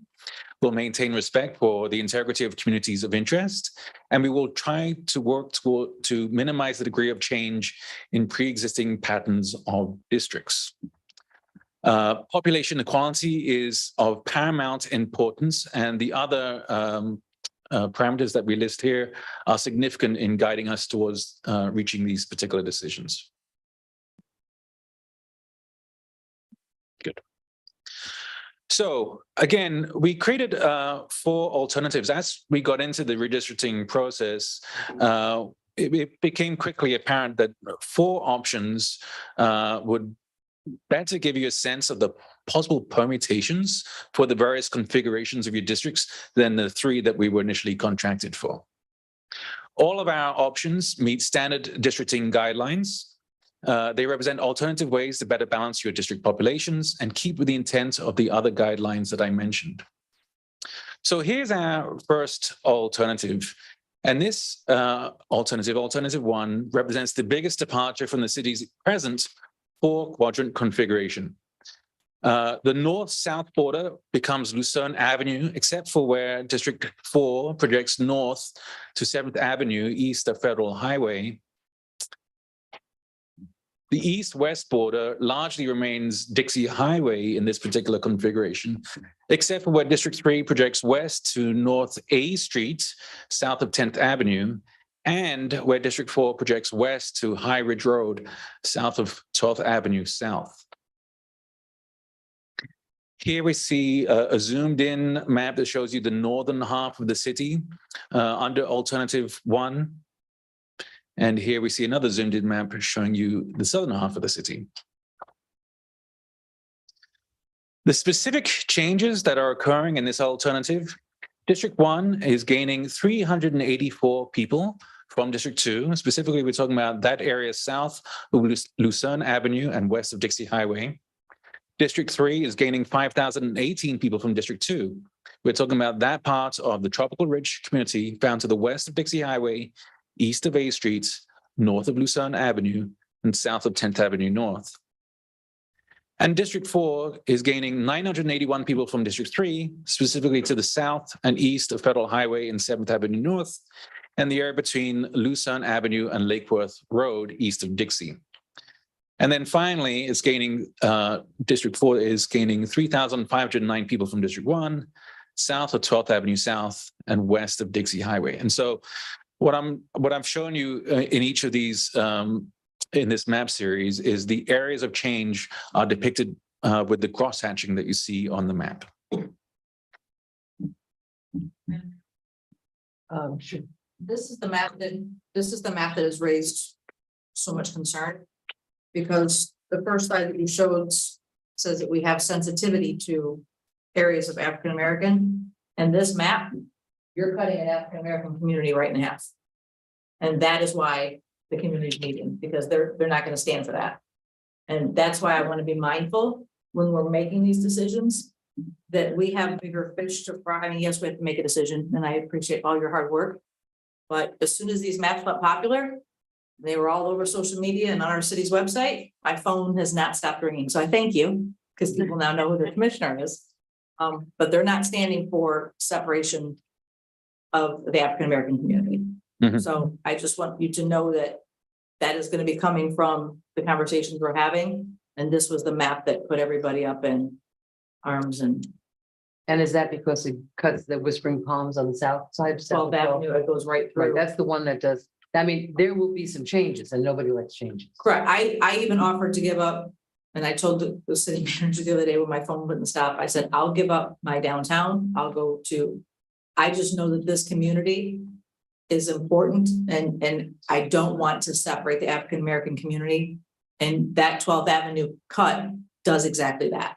So as their commissioner, my job is to hear and to make sure I'm a voice that we know that we have to give up. Like, I still can't believe that many people live in my district. I know, right? I'm like, where are they all? I think they're all in Murray Hills, and one sits here every meeting. But with that being said, that's the one thing that when this came out, everyone was like, absolutely not. Like, we cannot be the one community that just gets chopping block. So that's why that other meeting is being held on Monday. Because if you look at, the other three alternatives, I mean, there is going to be some sort of divide there. It's just not going east-west instead of going north-south, right? And isn't it also true, For to give up down, right down, I'm like, I'll do whatever I have to do. isn't it also true that option one is probably furthest from the idea of maintaining district compactness and spatial congruity? It where you started out with fairly rectangular shapes, now you have some quite unusual sorts of, some of them are still somewhat rectangular, but so I would say let's look at the next couple of options and see how those maybe do a little better. Yeah, option one is like Tetris. Remember we talked about Tetris, Commissioner McBoy? Okay, so let's go to two. If I may, just respond. We welcome all of that feedback, and the goal of this particular project is to show you possible configurations. And what the language states in the 1965 Voting Rights Act is that thou shalt not maliciously break up communities of interest. That has not been done here. We are showing you all the possible configurations that you can get to that magic ideal average. And so we absolutely, that's why we're going to have those public meetings. We'll take the feedback into consideration, make any adjustments that we need to. And then ultimately, of course, the decision comes down to the commission to reject alternatives. So another set of feedback we got at the initial meeting a month ago was try not to break up any communities. Of course, in this particular case, the communities that are shown on this map, and specifically, that's why I made this particular map series, was to show the communities that make up the city. Communities don't make good building blocks when you're engaging in redistricting. And so we're trying to show you the impact that has on your various neighborhoods. Okay, so you've asked me to move on to alternative two. So It's a very helpful overlay to have the neighborhood associations there, because that does make. I almost wish they were on every, but that's fine. Mhm. Number two. Okay, moving on to alternative two. Yeah. So alternative two specifically tries to maintain, to as great an extent as possible, your existing 4-quadrant arrangement. Keeping in mind that, again, we still have to expand 3 and 4. They can't expand east. They can't expand north and south. They have to go west. Okay, so in this case, however, the 4 districts no longer meet at a common intersection. The north-south border in this alternative remains Lake Worth Road, except where District 1 expands north to the west of I-95, south of 7th Avenue North. The east-west border between Districts 2 and 3 moves west from Dixie to the FEC Railway, and between Districts 1 and 4, the east-west boundary moves west from Dixie to South East Street. East Streets, yes. And again, our criteria suggests that where possible, follow major roads, but we can't always follow major roads. And so in that case, a more minor road would be applicable. Here we see the zoom in of the northern half of your city under alternative 2. And here we see the southern half of the city showing the same. So in this case, we're only talking about 3 areas, but they're 3 sizable areas. So in District 1, 2,053 people are being gained from District 2. We're talking about that portion of the Lake Worth Park of Commerce that's found to the south of 7th Avenue South. District 3 gains 3,220 people from District 2. It's that area between Dixie Highway and the FEC Railway, north of Lake Worth Road. And finally, District 4 gains 4,800 people from District 1. It's that area between Dixie Highway and South East Street, south of Lake Worth Road. Now, this particular alternative splits 8 neighborhoods, and this is the largest number of splits that we see in the 4 alternatives presented this evening. The neighborhoods that are split are Sunset Ridge, Tropical Ridge, Royal Poinciana, Memorial Park, Whispering Pine, Palms, Downtown Jewel, Bryant's Park, and Commerce Park Village. Yes, and again, typically, this would not be a redistricting criteria that we would focus on, but obviously we're interested in maintaining communities where possible, and the Commission certainly expressed it as a priority. So we didn't want to overlook that factor. Under this particular alternative, the total deviation falls from 150.21% down to 11.27%, and the mean deviation is 2.82%. This is the highest mean deviation of the 4 alternatives that we're presenting this evening. And so what we're seeing here is we're sacrificing to a small degree some population equity in favor of more compact boundaries. And so in particular, if I go back to that prior map, you see that the east-west boundaries between 1 and 4 and 2 and 3 are perfectly straight in alternative 2. You won't see that in alternatives 3 and 4. And so we'll get improved population equity at the expense of that nice, neat boundary running between districts 2 and 3. The spread in this alternative is falling to 8.28%. Again, the highest of the 4 alternatives, but below the 10% threshold that we discussed. If we move on to alternative 3, we're seeing a variant of alternative 2 that tries to create a more compact and balanced District 1 while leaving District 4 unchanged from the prior alternative that we saw, alternative 2. The north-south border in this alternative again remains Lake Worth Road, except where District 1 expands north to 3rd Avenue east of I-95. To improve population equity, again, that straight line is sacrificed. We introduced several jogs to the east-west border between districts 2 and 3. So moving north to south from Dixie Highway to the FEC Railway, south of Worthmore Drive, and then south of 7th Avenue North, we go further west to E Street. Between districts 1 and 4, the east-west boundary again moves to E Street. Here we zoom in on this map for the northern half of the city, and then the southern half. I was wondering if I could ask just one question of the speaker. Sure. Yes. And that is it a true statement that given that the neighborhoods that we have established over some period of time were drawn at the time of the old or the current voting districts, they followed those boundaries. And given that we have to move those boundaries in order to achieve population equity, any proposal that we do that meets the federal requirements will break up neighborhoods, the existing neighborhoods. Is that a true statement?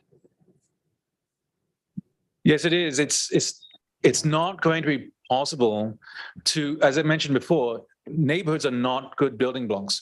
We can't have district boundaries that follow exclusively neighborhood boundaries that achieve population equity.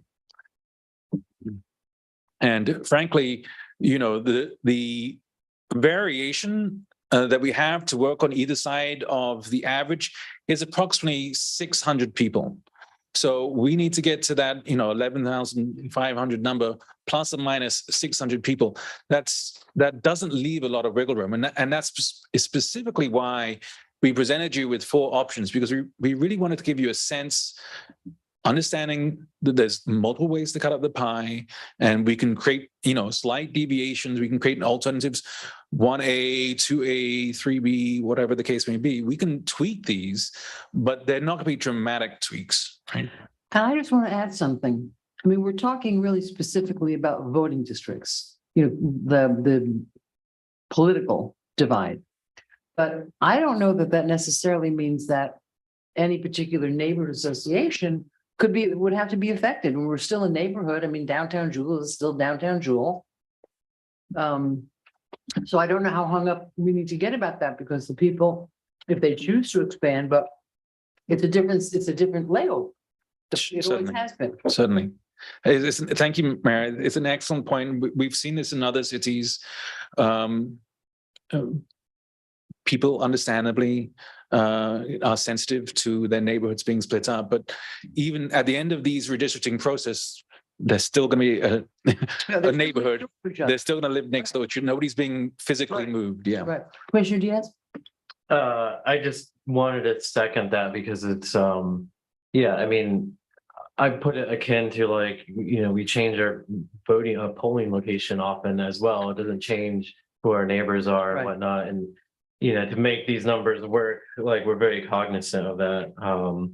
One thing I wanted to bring up too is, you know, on this option for 3, you know, there's a little offshoot to the beach, and I know 4 usually has always had the entire beach, but nobody lives in that, right? I mean, it's like It is a little silly. like So the strip of like the old bridge. And okay, so you know, we can do whatever you want. Traditionally, as a GIS expert, it goes by density, right? when you carve out borders, again, normally you go through natural boundaries and major man-made boundaries, right? So in this case, what we're doing is we're following the center line of Lake Worth Road. Yeah. And so if you're south of Lake Worth Road, you're in District 4. If you're north of Lake Worth Road, you're in District 3. If the city specifically says, the commission says, okay, east of A1A, District 4 shall go all the way north to city boundaries, we can do that. That's not I mean, nobody lives there, so it's really sort of a moot point. No, it's just a geographically, and I believe, you know, the way you typically depict the map, the boundary will stop at the intercoastal border anyway. Commissioner Elaine. Thank you, Madam Mayor. I hear what both you are saying, but it's easy to say that when you don't live on the west side of Dixie, and every neighborhood that's being cut up is on the west side of Dixie. And I can't see Tropical Ridge having 3 different commissioners representing them. So one person who lives on, and it is one neighborhood, but if they have a neighborhood issue, depending on which street they live on. They've got 3 commissioners to go talk to. But it's not really, because it depends on what street. We have this in the CRA district. Right. The CRA district stops at C Street on one side, but the people across the street can't talk to the CRA about it. Yeah, but what I'm saying is, and I'm just playing devil's advocate. Of course you are. I wouldn't expect anything less. Tropical Ridge You are then a would lawyer. have. First, let's kill all never mind. Tropical Ridge would then have actually, like we talk about, because our city is divided up with the school board, crazy, okay? The 4 and 7. So let's add some craziness to it. No, that's my point. I mean, part of me says, well, and we have 2 state house legislators. So we have, you know, the theory being, it's not great, but on some level, you've got 3 people to vote to. They can't talk to each other about anything that they might have to vote on, because then we're gonna violate. That's just sunshine law. But the folks who can go and talk to their three different, instead of meeting with one commissioner who has just that one vote, you can talk to three commissioners and now you've got three votes on your side, separately, of course. Depending on which street you might move on. No, I it just- doesn't matter. I have a hard time with splitting neighborhoods up and splitting up the representatives. I really do. Well, I mean, we I have, just. And I understand that we have to draw the line somewhere. But for us to cut up Tropical Ridge into three different commissioners, that's just. well, maybe that's a little crazy to me. nudging we can play with, find out a little bit. And I think it's really important to keep coming back to it's a mathematical problem. It's a constrained problem that you're dividing the pie and you've got some rules that are competing. They don't always, not all the rules point in the same direction.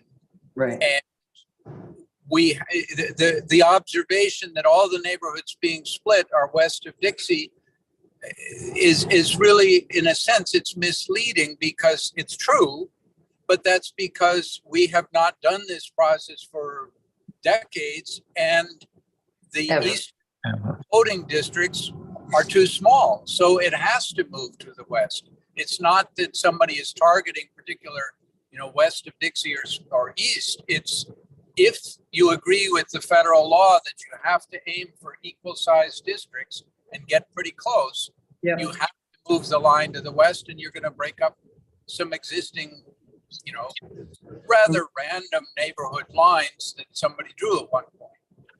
Yeah, I mean, yeah. Like, I guess on this one, I just don't understand why we have a pocket here that goes to District 2, but then we're giving, why couldn't we just move that there and make that part of squares? I mean, that's why. Well, that would be alternative 2, Commissioner, right? So Yeah. again, that's why we're showing you these options, right? Alternative 2 gives you the straight line that you're describing. But that, and which is fine. It's a perfectly viable alternative, but it comes at the expense of some population equity. So what I'm showing you here is another option where it's rather than having a straight line, you adopt a more jogged line that gives you improved population equity. If you don't like that approach, that's fine. We can stay with a variation of alternative 2. Let's move on to any other questions about 3? I mean, I just, we're really, I feel like we're really cognizant of that issue. I think, keeping the compactness, to me, what's most important is getting away from, an awful deviation. And unfortunately, math and numbers and, realistically, if we went with like something like 2 and kept it compact, that basically means that we have to commit ourselves to, I don't know, developing more other areas, like balancing the residents in another way. But realistically, we have to kind of just look at the numbers and look at the projection and base our calculation on that. It doesn't seem to, option 2 doesn't seem to give us a lot of protection in the future. Like if we're at 8% and the threshold is 10, then Right. you're almost inviting another shift. Another problem, yeah. A few years down the road. So I think we also want to be considerate of how often we have to make changes, because like the mayor said, changes are hard. So again, that 10% threshold, it's always good to have wiggle room, but of course it's hard to predict. You might have a lot of projection over the next 8 years, but you might find it's equally distributed amongst the 4 districts. And in that situation, margin for error is not a problem. You might have a development in a particular district that buys you more margin for error. It depends, if you have the development in the smallest districts, then yeah, your margin for error is going to go up. So just to note, this alternative 3 splits 7 neighborhoods. It does, however, have the lowest deviation of the 4 alternatives that were presented this evening. The mean deviation falls to 0.66%, and the spread falls to just 1.72%. So finally, we have alternative 4. And alternative 4 is supposed to be a compromise between the best of alternatives 1 and alternative 3. But I'm hearing somebody. That's Put that line on for them. But I'm just joking, go ahead. no, it's fine. if that's the consensus of the commission, I'm happy to move ahead. To hear Like the what you have to say. Okay. So again, the goal of alternative 4 is to marry the best of alternatives 1 and 3 together. And so in this case, the north-south border remains Lake Worth Road, except where District 1 expands north to 3rd Avenue North, east of I-95. To improve population equity, as we did before, we introduced several jogs to the boundaries between 2 and 3. Specifically, again, moving north to south from Dixie Highway to the FEC Railway, south of Worthmore Drive, and then to East Street. But this time, rather than 7th, this is going to be south of 10th Avenue North. Between Districts 1 and 4, the east-west boundary between moves west to the FEC Railway, and then District 4 projects west to High Ridge Road, south of 12th Avenue South. Here we see the zoom in of the northern half of the city, and here we see the zoom in of the southern half of the city.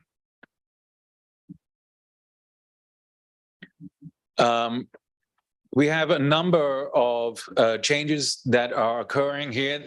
The red hatching area shows all the various changes that are being made, but I'm reading the room and judging that you just want to move on to the statistics. So let me just do that.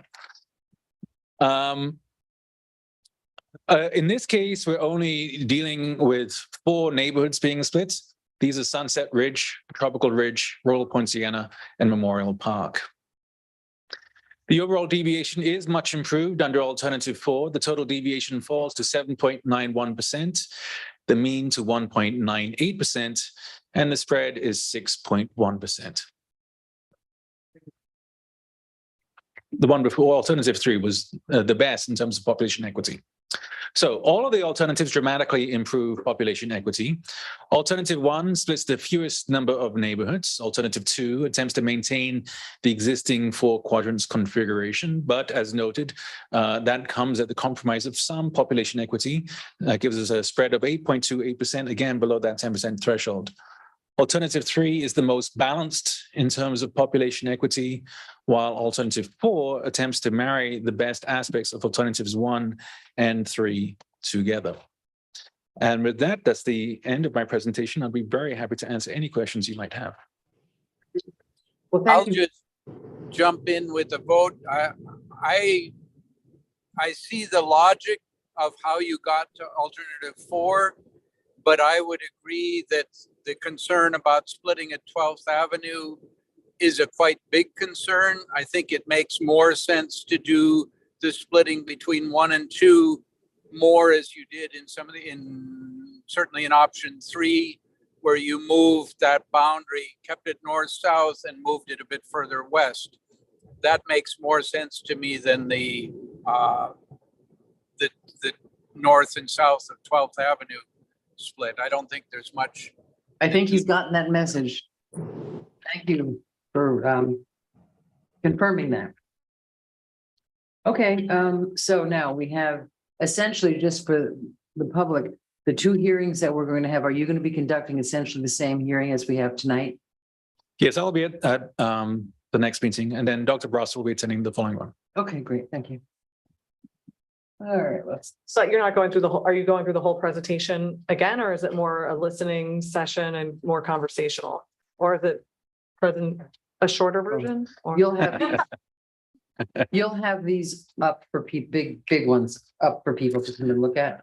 We could make posters if that's Let me make that wish, suggestion. desired, yeah. Yeah. And we can make the presentation whatever you want. If you want a condensed version of this, that's fine. If you want us to just stand there and talk to the people and hear their feedback, that's I fine think they too. need to know, my own opinion is, I think they need to know why there are different options and the disparity and the 10% and the different things. Yeah, and we can direct people to watch this presentation, but Exactly. I'm going to highly recommend you still going to need some sort of summary and synopsis of. But I would have big posters. I really would, Yeah. because people are going to go up and look and see, that's my street, that's not my street. So we have very involved citizenry, and they'll be here, I'm sure, to talk about that. Very good. I think the large posters is a great idea so that people can be looking at all 4 options at the same time. That's what we said.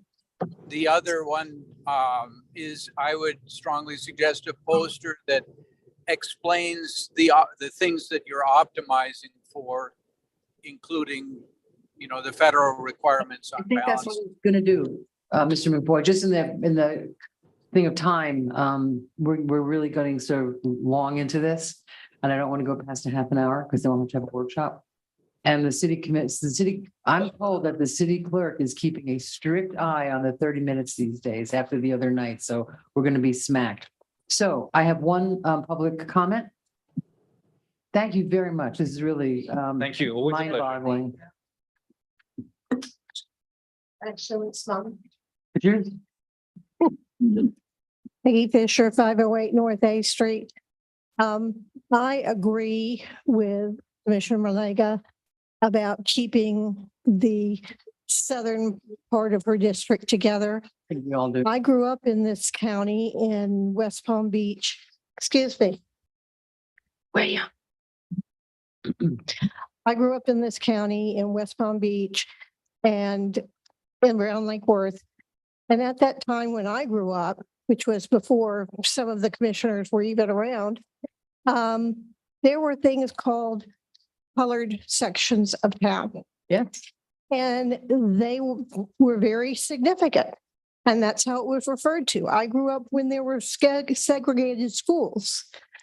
And it is important. If any neighborhood needs to be retained, it is that neighborhood. All the other neighborhoods were created by groups of people who got together and say, let's have a neighborhood. So if those boundaries need to be adjusted, then they get adjusted, and we don't make decisions based on those neighborhoods. But the two neighborhoods that are in District 1 definitely need to be together at no matter what map we look at. Thank you. Thank you, Ms. Fisher. I'm just going to add to that note, when that area was originally platted for the city, it was literally platted as the Osborne Colored Edition. Yeah. Proudly, I will say, I'm going to toot my own horn, when I was city attorney in the 90s, that was unacceptable. And I got permission from the commission and worked with the county attorney's office and the tax collector's office. And now the deeds read it's Osborne Edition, formerly known as the Osborne Colored Edition. So it was one little very subtle thing, but it felt like a big change. So I think we all agree on that whole concept. Thank you so much. This is so many things we're taking on that have not been taken on before. Madam Mayor, Yes. if I also, for the public's sake, let them know that please stay tuned to our website. All the information regarding redistricting will be posted there, and we'll keep you updated. The meeting information is there for the 13th and the 15th, and any subsequent information will be posted there as well. Thank you very much. You're welcome. Now, next up are public hearings on item A, B, and C, which are second readings of ordinances. I have one public comment about that. Why don't we start with staff's report? It's the same. And do we have to read the ordinance title? We do have to read the ordinance title again. Right. Thank you. All right, starting with 2022-12. Yes. All right. Ordinance 2022-12, an ordinance of the city of Lake Worth Beach, Florida, amending chapter 23, land development regulations, article 1, general provisions, division 2, definitions, section 23.1-12, definitions, adding a new definitions, annual gross household income, gross rent and overall housing expense, and article 2, administration, division 3, permits, adding a new section 23.2-39, affordable/workforce housing program, providing for an affordable workforce housing program within the city of Lake Worth Beach and providing for severability, conflicts, codification, and effective date. Thank you very much. Mr. Waters, have there been any changes to the There ordinance? have been just a couple. Okay. William Waters, Community Sustainability Director. Per some suggestions from you all after the first reading, the ordinance that you've been provided shows areas that are in yellow, which were the changes from the original first reading when it went to the second reading, which then it was postponed to a new first reading.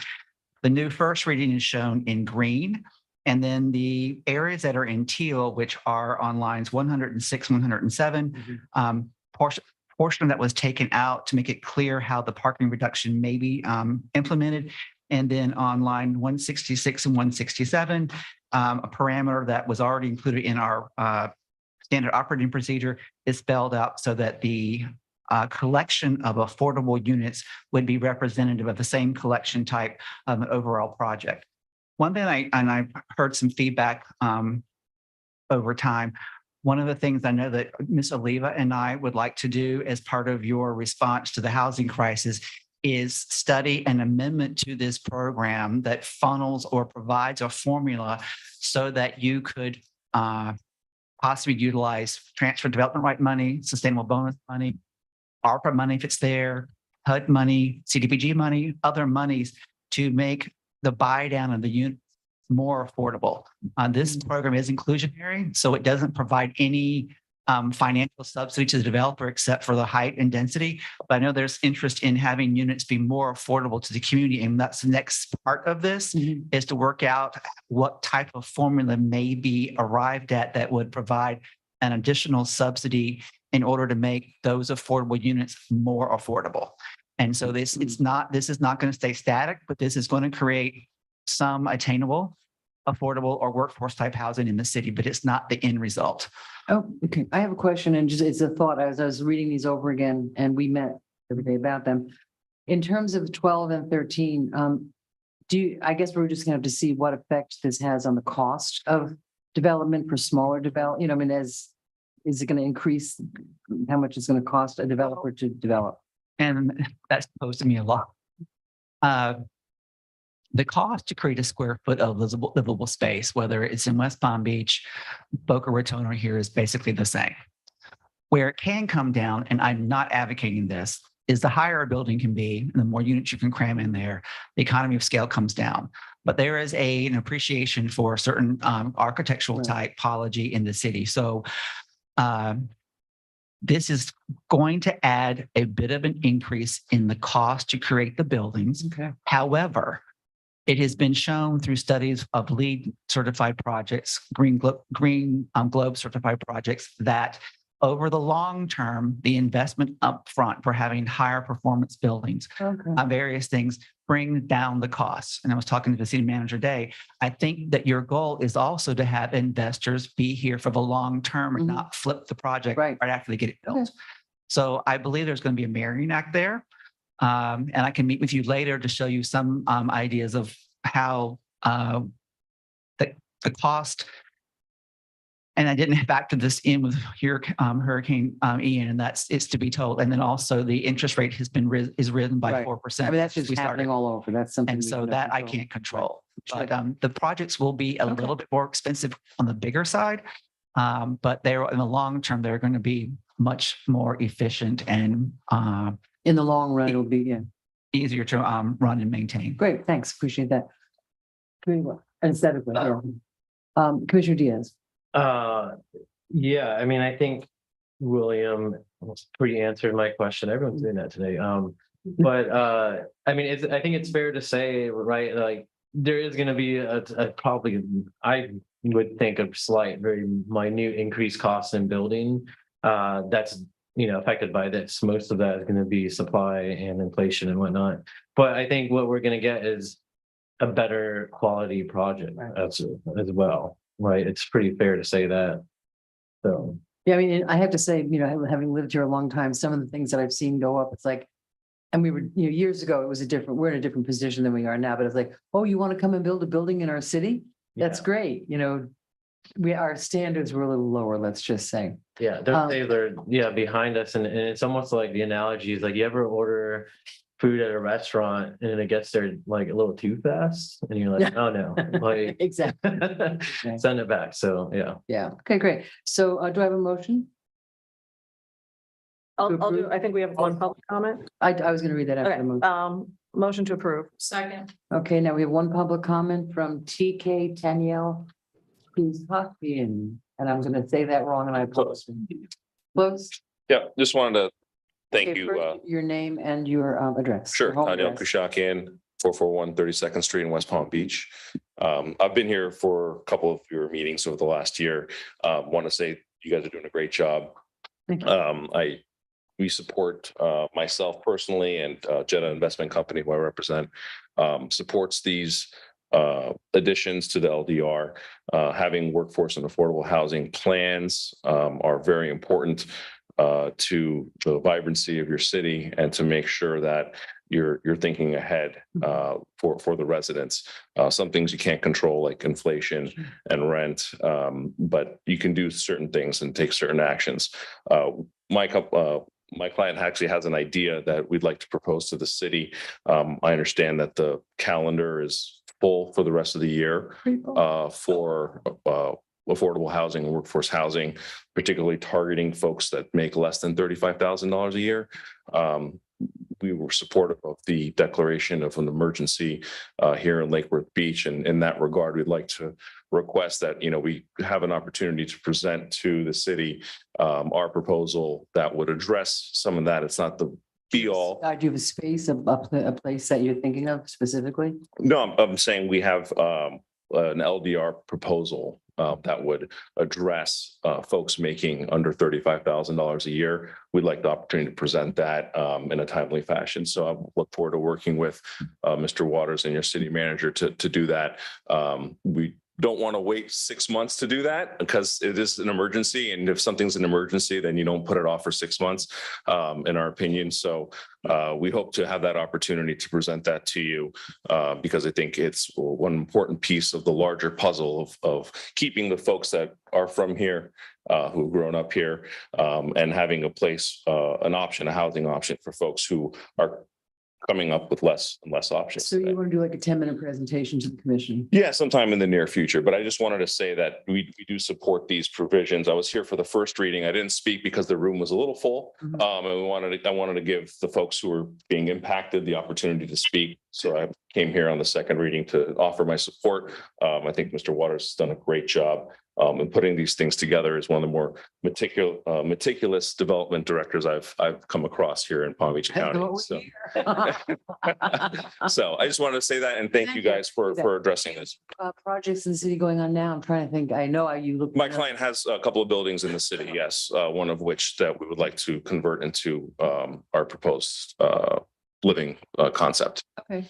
So Madam City Manager. Yes, I was just going to say, you may have my contact already. I know we've exchanged cards. Yes. So me and Mr. Waters would love to connect with you. So you don't have to wait for a meeting with the commission. Right. Certainly talk with us. And Sure. Look forward to that. Interested in hearing your ideas. Okay, great. Great. Thank you so much. Appreciate it. All in favor? Aye. I, No. Passes unanimous in a voice from out. Before we leave that, I do want to say I really appreciate your support on this. We've been working on it for several years, and the idea of this has been in my head for the 12 that I've been here. And we are being very progressive. And Lake Worth Beach, I believe, is going to be at the forefront of solving the housing crisis as best it can in Palm Beach County. And I do want to say the county very much supports this program and the ordinance to follow. That's great. Thank you so much. I read it and I just can't imagine putting it together. I mean, it's a lot of verbiage, a lot of words.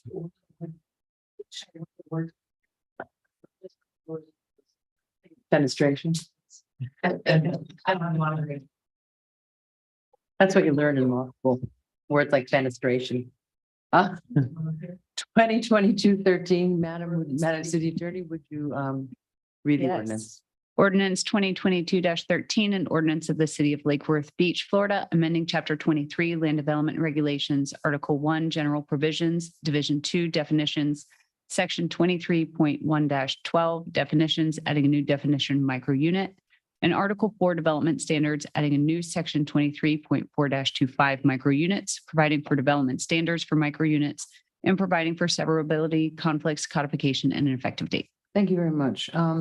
Mr. Waters, do you have anything to say about this? Any Yes, changes? Since the first reading that we had a couple of weeks ago, line 79 has been adjusted, describing the required mixed use, that is personal services, and up that requirement from 10% of the gross area to 15%. many of these projects will come in as planned developments if they are larger. So if that 15% grows to a larger number, it could be a waiver or deviation that could be requested as part of the project, which you or the Planning and Zoning Board, Historic Resource Preservation Board can consider. Okay, But in talking with you, I think that the 15% is a good place to be. great, thank you. There are no public, Madam Clerk, do you have any public comment? Yes, I have one, Madam Mayor. Why don't we read it? Why don't you read it? Okay, so the comments from Greg Richter, 1202 South Palmway. This pertains to the building of micro units to increase housing capacity and affordability with certain areas of Lake Worth Beach. While I support the concept of micro units, there is a major flaw in the parking provision that will create a disaster. While overall studies will show where these have been built, less needs of cars and more bicycles was the case. However, the missing element of this information, they've been built in urban core areas with a comprehensive mass public transportation network in place. We are far from having that. Having one space per unit, which would include bicycle parking as part of one space per unit, is not dealing in reality. If we are to go forward with this, and I hope we do, we need at least 1.5 spaces per unit. Many of you discussed this at the last meeting and expressed concerns on this. Please get this right. Thank you. Thank you. One of my concerns about this, I'm more of a parking advocate than I think anybody else on the dais. And I do have a concern about that, but let's just see, how that plays out. I thank you, Mr. Richter. Mr. Diaz. Yeah, I mean, I'm very supportive of this and the changes and, to that regard, and we've discussed that before where I've mentioned, people who are like me, I'm obviously a big fan of small units and tiny house living. When we look for those small units, those are generally the people who aren't going to have multiple cars. So I think it will work out. And single people, And even, in my regard, two people sharing a car and my electric bike, but so very supportive of this. And I'm just kind of going to put it out there and William, maybe we should have a meeting sometime soon. I would love to see something almost like companion to this, and where I have ideas, and we see this coming across in other parts of the country where you have micro units, 10 or a dozen micro units, where maybe we allow a local developer or a local builder to aggregate 2 plots of land and put micro units that are not attached to each other. We've seen, I've seen them down to sub 200 square foot individual houses, which is impressive lifestyle change. But I would love to see something that kind of corresponds with this for those smaller projects and multiple units. And as I mentioned at I think one of the first readings, we do want to look at a tiny house proposal and see what has to be included in changes to the comprehensive plan. Just keep in mind that the more shared walls units have, the less expensive they are to build. Right. Independent tiny houses are going to be far more expensive to build, even if they're micro-sized than a collective group of micro units. But there is a gentleman who's very interested in doing some micro housing, a combination of both what you've described and what's in this ordinance on North Federal Highway. Yeah, and the flat pack houses, they're still really expensive. They're still really expensive for something that size, but there's some really interesting technologies where I think in the very near future, like 3D printing. They literally, there's 3D printing. There's some that can literally be shipped on the back of an 18-wheeler flatbed, and within 45 minutes, William and I could build a house because they're. Well, I want to see that. Yeah. We'll pass out the refreshments. The challenge is, and it's getting better as time goes by. Yeah. Many of them don't yet have their product approvals to meet hurricane resistance. Okay. Miami-Dade County approvals, but that is exponentially growing every year. So there are more and more options coming. Commissioner Malega. With that being said, we have a container home that was successfully built over in the Tropical Ridge neighborhood. I believe it was Tropical Ridge. Are we able to tie something in with that and encourage that kind of development of repurposing and reusing, since some of them aren't hurricane resistant and they would blow over with the hard wind? The ones that are printed on 3D printers and come out of a factory? I think Sure. Our ordinance is not discriminatory in any way. It's open to anything that meets essentially the size requirements, the setbacks, the height, the density, and the building code. And so there are several people who have been interested in doing container homes. You may see a multi-story container home project. sometime soon. Hope so. He's such a And- tease. And then there is a gentleman who did get approval in the Historic Preservation Board in South Lakeside Drive to do a 3D printed house. Awesome. Unfortunately, that hasn't happened yet. It's a very large, very intricate house, but the 3D printing is going to be coming and we're going to see that more and more. Well, the reason I bring up the shipping containers, because you said when there's shared walls, obviously there's less of a cost. If you get 2 or 3 shipping containers together and you turn those into 2 or 3 micro units, the cost will come down great. Well, they have their own 4 walls.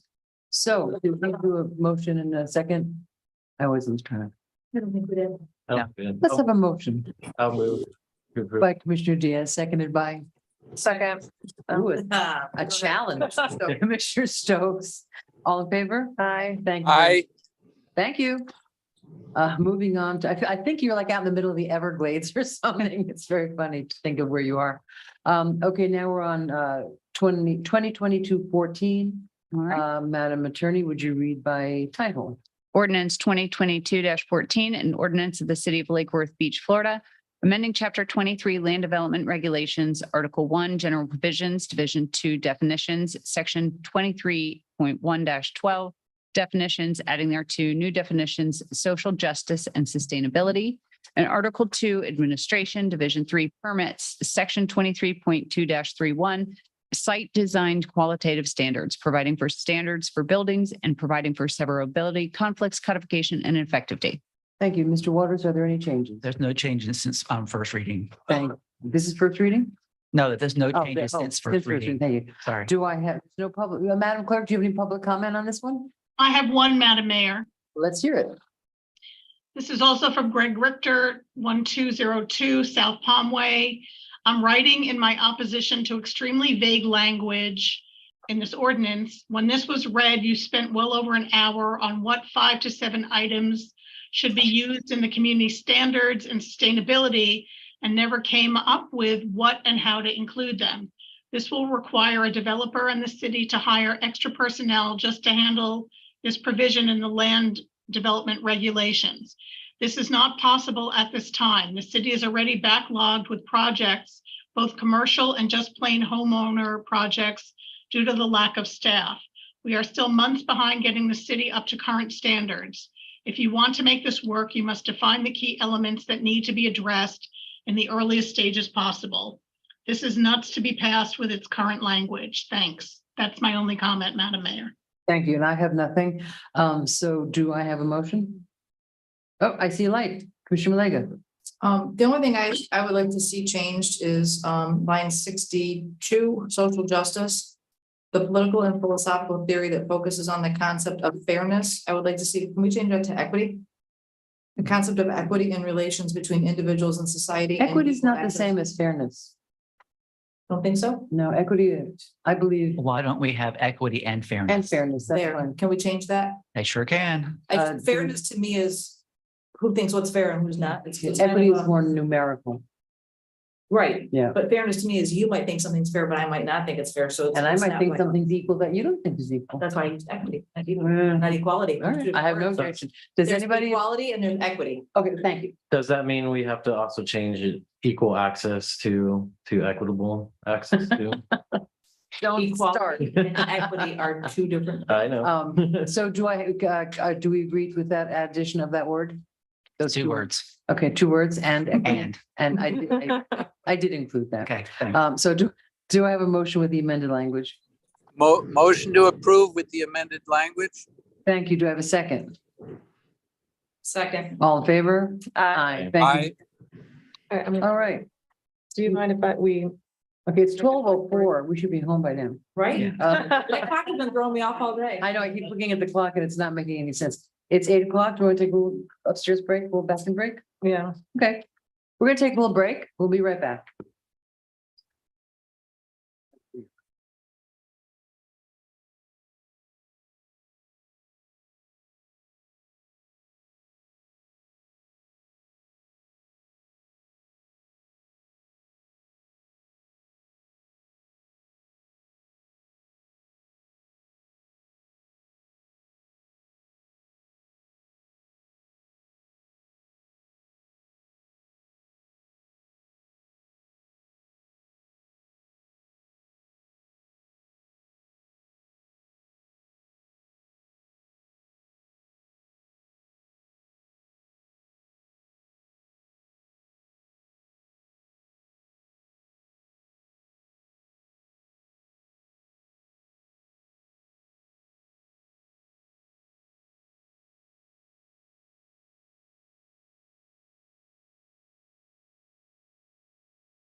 Madam Mayor, it is 8:14. We are back live, but somebody needs to unmute the laptop in the chamber, please, to unmute the commission.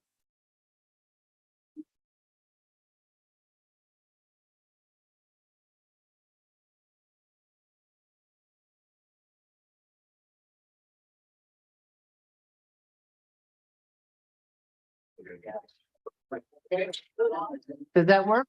Yes, it did. You are now unmuted. Thank you. You've got the job. Other duties as required. Welcome back, everybody. It's 8:15 or so, we're told. Okay, now we have an ordinance first reading, ordinance number 19-2022. Adopting amendments to chapter 7 beaches, parks and recreation to prohibit smoking and vaping in city parks and on city beaches. And we postponed this a couple times. It's ordinance that's dear to a few hearts here. Madam Attorney, will you read the ordinance?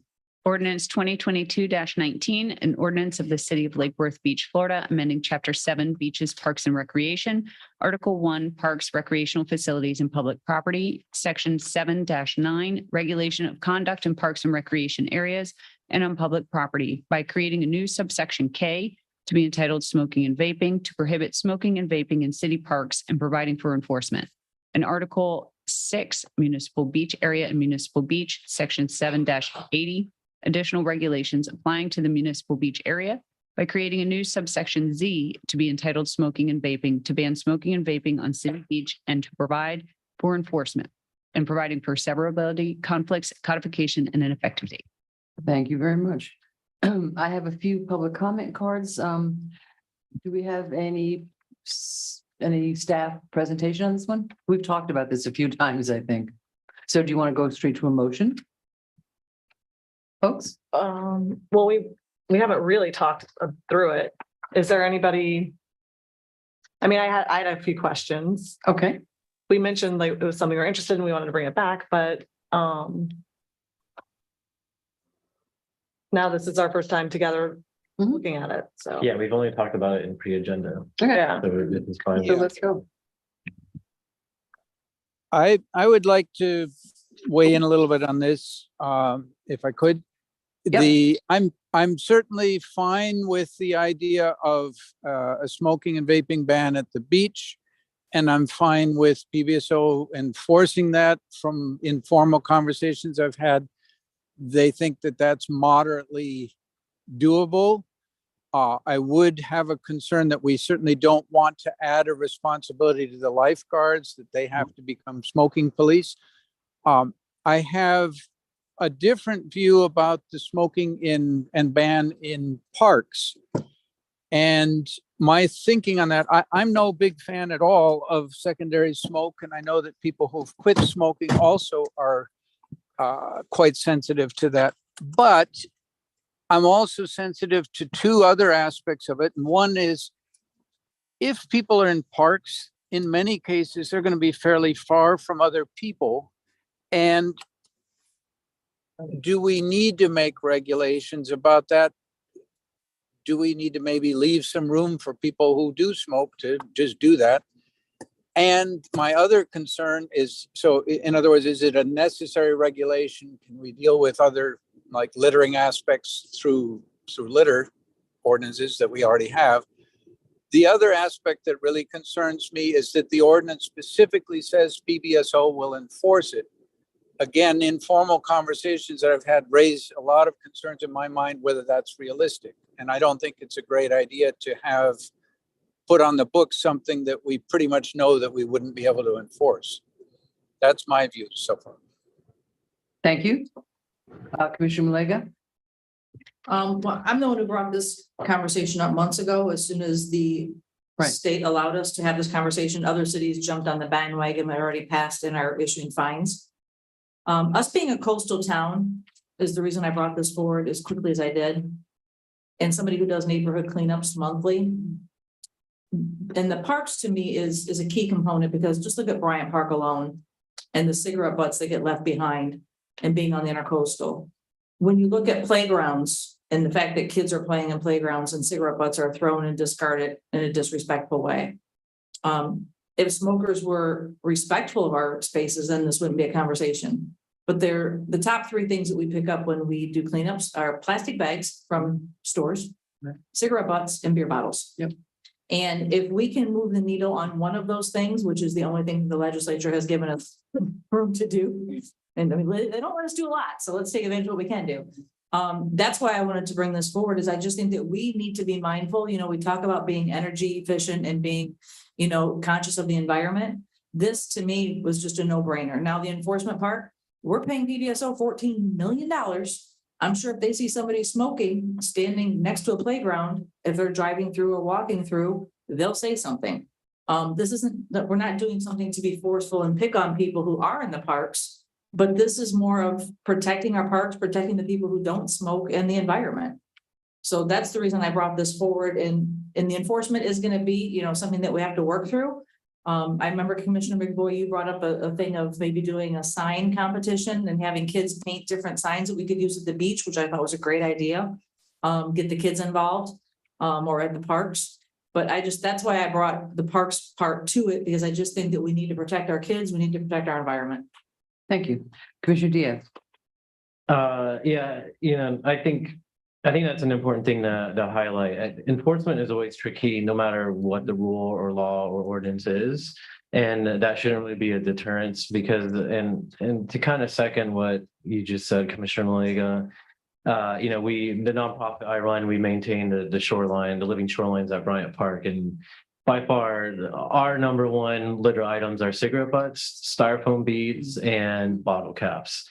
And the thing that I always have to explain to people, you know, this is, I think, you know, a small but important step, because one thing that I have to explain to people is our shorelines, they coincide with stormwater management drains. And it's not, you know, a lot of people think, oh, well, this is fishermen on a seawall and they throw stuff in. It's like, no, this is stuff coming from miles inland, going down our stormwater system and ending up there. And there's so much of it. It's almost part of the soil in some places. And, you know, I see cigarette butts even in our planters in downtown. It's an issue. And like you correctly pointed out, not every smoker is that. I know there's little, like, they look like little Ziploc bags that people put their butts in and stuff, but the actions of a few ruin it for many. And that's kind of what we're seeing here. And I do think, you know, if we can't enforce it perfectly, we can never enforce anything perfectly. But to that regard, oftentimes just having the rule, and especially having a effort that corresponds with this of, you know, do better, like no smoking, no littering, that sort of thing, signage, whatever it may be, social media, we're really good at that. I think that's going to stamp out a lot of it. A lot of people, I think, want to do better. And if they know it's a rule, they're going to be more cognizant. And plus, at our parks, there's plenty of PBSO officers. So if they see one in peripheral, hopefully we hope that they will abide by it. Thank you. Commissioner Stokes. I have a few questions. I don't know if we have the right people here to answer it or not. I'm gonna look at the attorney or maybe someone from PBSO. But for the part on the beach, to me feels definitely a priority. It's, you know, it's right on the beach where the water is. There's only a few entrances to our beach. So I feel like, so my first question though, is it just the sand, or are we talking about the sidewalk? Are we talking about the whole beach complex? Like, what part of the beach is this banning smoking on? Well, is the casino considered a park? This prohibition should only apply to the beach and not the entire municipal beach area defined in this code. So just the sand? Yeah, So- if you're sitting up on the seawall, I guess you can smoke. So having dinner outside. Right. So I think for me, the beach one feels good because you can put a sign up at every entrance. People will know. Like, my other question is, before you start writing tickets or enforcing this, we don't have the Chapter 2, Article 10 defined. So in this, it says Chapter 2, Article 10 will talk about what the enforcement procedure is, like wanting to make sure that we're not putting something here that's a little too severe for, like, the punishment doesn't fit the crime.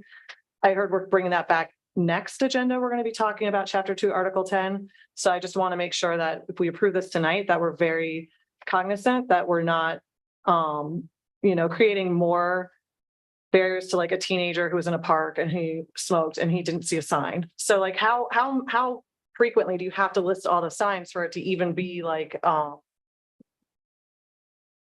expectation that they were aware that they were breaking a law? Like Wherever there's not that many entrances to the parks. so the beach, like I said, we only have a few entrances down to the sand, but think about Bryant Park. I mean, the horseshoe, everything between the band shell and the playground, everything in between. But they that. have to enter at some point. Right, but there's not a wall, like they can walk through a lot of different areas. So that's kind of all the different parks that we have. What is the amount of signage that we're gonna require to make sure that if somebody is honestly there, they've had a chance to see that this is something that's not allowed? I can take a stab at that. So Lauren Bennett, for the record, Director of Leisure Services. So leading up to this, our focus is really going to be like guerrilla marketing, really putting it out there, and then education and hoping that everyone in the public actually holds everybody else accountable so they can actually help kind of self-police it in a sense. But then once everybody kind of gets used to knowing that that's kind of in place, it would just go like everyone else said, like at the entrance of our park and be added to our rules. But we made a funny sign. I don't know if you guys got a chance to see it. Ready to roll out just in case. I know we're talking about the art component, but it says Lake Worth Beach is a smoke-free beach, no buts about it. You asked us to be great. I love the sense of humor that we have here. Right?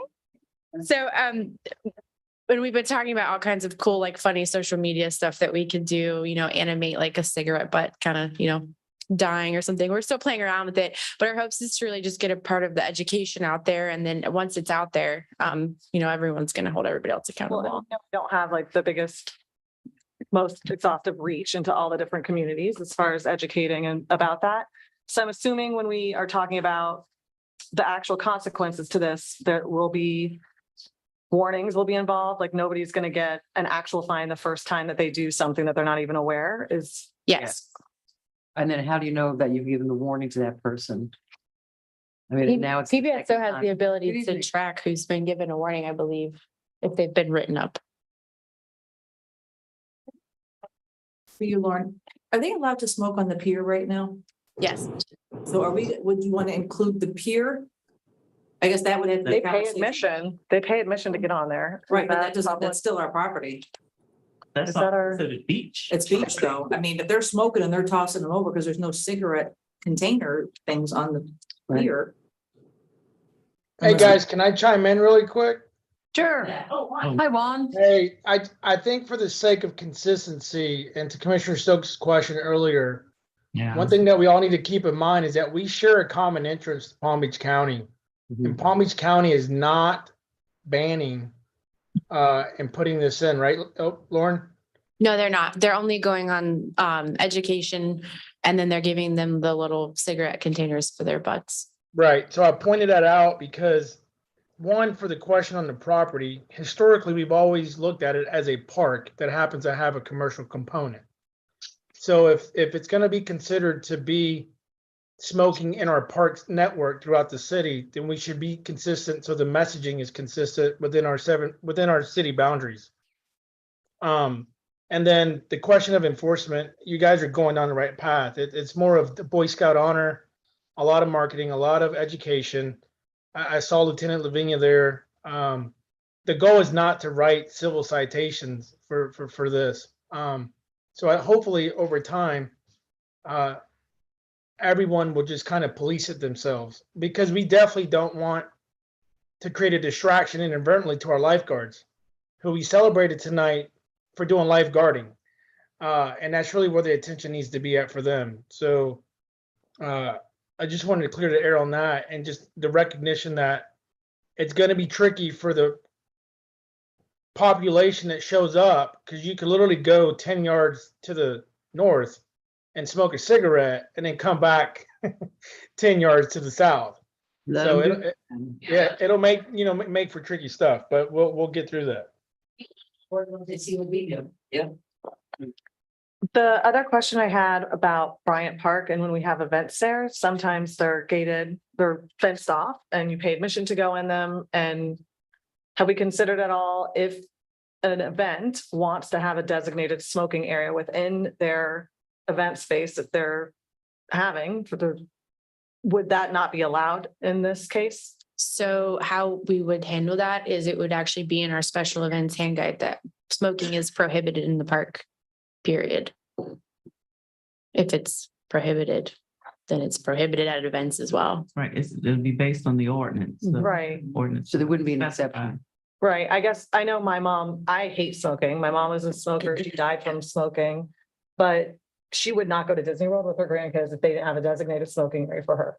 That was just how addicted she was. And she had to sit out because she's at a park and there's nothing to do. And now you can go onto a sidewalk, there's places you can go on the beach, you can go upstairs. Like, so I'm not too worried about it. But if you're at an actual event and it's fenced off and you paid admission to go in there, I would like us to be open to the idea if the event wants a designated smoking area that's away from everybody, that has, all the ashtrays, all the things that are needed there. I'd like us to consider it because I would just hate to, it's a really bad addiction, but so unfortunately it does control people's, behavior. I'm still quite uncomfortable with the idea that we're sort of going to enforce it, but we're not going to enforce it. We're going to tell people that PBSO enforces it, but we're kind of not going to. And I'm uncomfortable. I'm hearing some of Commissioner Stokes' concerns that, maybe it's not that great an idea to regulate everything that everybody does everywhere. I'm fine with at the park, although I do hear Juan's concern that, that Phipps Park right next to us isn't going to enforce it. I don't know what we do about that, but the beach itself, I think that's easier. And as long as we make sure that the lifeguards are not, involved in that. But in the parks, here's one specific one that I have, and I know there are mixed feelings about it, but I'm aware that at least for quite a while in the past, I don't know if they still do, but Narcotics Anonymous has a large group that meets to would be the west and a little bit south of the band shell. And there's been a concern about cigarette butts left there. Right. And I'm not crazy about the butts, and I would much rather, find some way to hold them a little bit accountable. Hey, go ahead and smoke, because I recognize that people are stressed out anyhow. And I think the good of having the group meeting there outweighs a lot of other things. But hey, can you help clean up after yourselves? Well, That seems like a reasonable. How successful, how effective is that? If they're not doing it now and they're meeting, those meetings, it's not just, and I think there's a lot of meetings that go on in that pavilion and it's pretty filthy. It's pretty filthy. Where they sit is pretty filthy. There's cigarette butts. I find coffee cups. Trash in Bryant Park is an issue we're going to talk about at some other point, but, and I understand that it's, it's one addiction or another addiction, but I think if we want to clean up our parks, we need to clean up our parks. And I think that we're hearing that universally cigarette butts are about birds eat them, fish eat them. They're not. Touch them, Yeah. May I Well- respond? Commissioner Stokes? As it stands right now, the language, if it's prohibited, it would be prohibited, period. But we could mirror what we do for alcohol and special events. You would just need to add language in this ordinance stating that, it's prohibited in the park except for, special event permitted events. Smoking, I can live with that. And then whoever runs that event better darn clean up after themselves. Yes, and in the special events hand guide, I know it's everybody's favorite. We can make sure that they have like the posts where they can put out the cigarette butts. Commissioner Diaz, were you going to say something? Yeah, I do have a concern about that, the post specifically. If we were to ban it at the beach in certain areas, are we also then immediately taking off the table us putting up those posts? Because I would feel like if there wasn't a place for people to put their butts, people are going to violate all ordinances no matter what. And if we give them an avenue of not having a place to put them At the entrance. at like to the beach at the entrance. So Yeah, when you go through we security. would keep them. Any means to help At keep the- the beach as clean as possible. Yeah, at we the would keep beach, in like I place. could see a post at each entrance on the seawall, but you know, in our parks and whatnot, it's a lot more scattered events. You know, I could see us requiring them X number of posts and whatnot. So are we, you know, basically, if we put the ban in place, are we also making it so that we're not able to put those posts up throughout the park? Because I also don't want people throwing butts out into our garbage cans because that's a fire hazard, of course.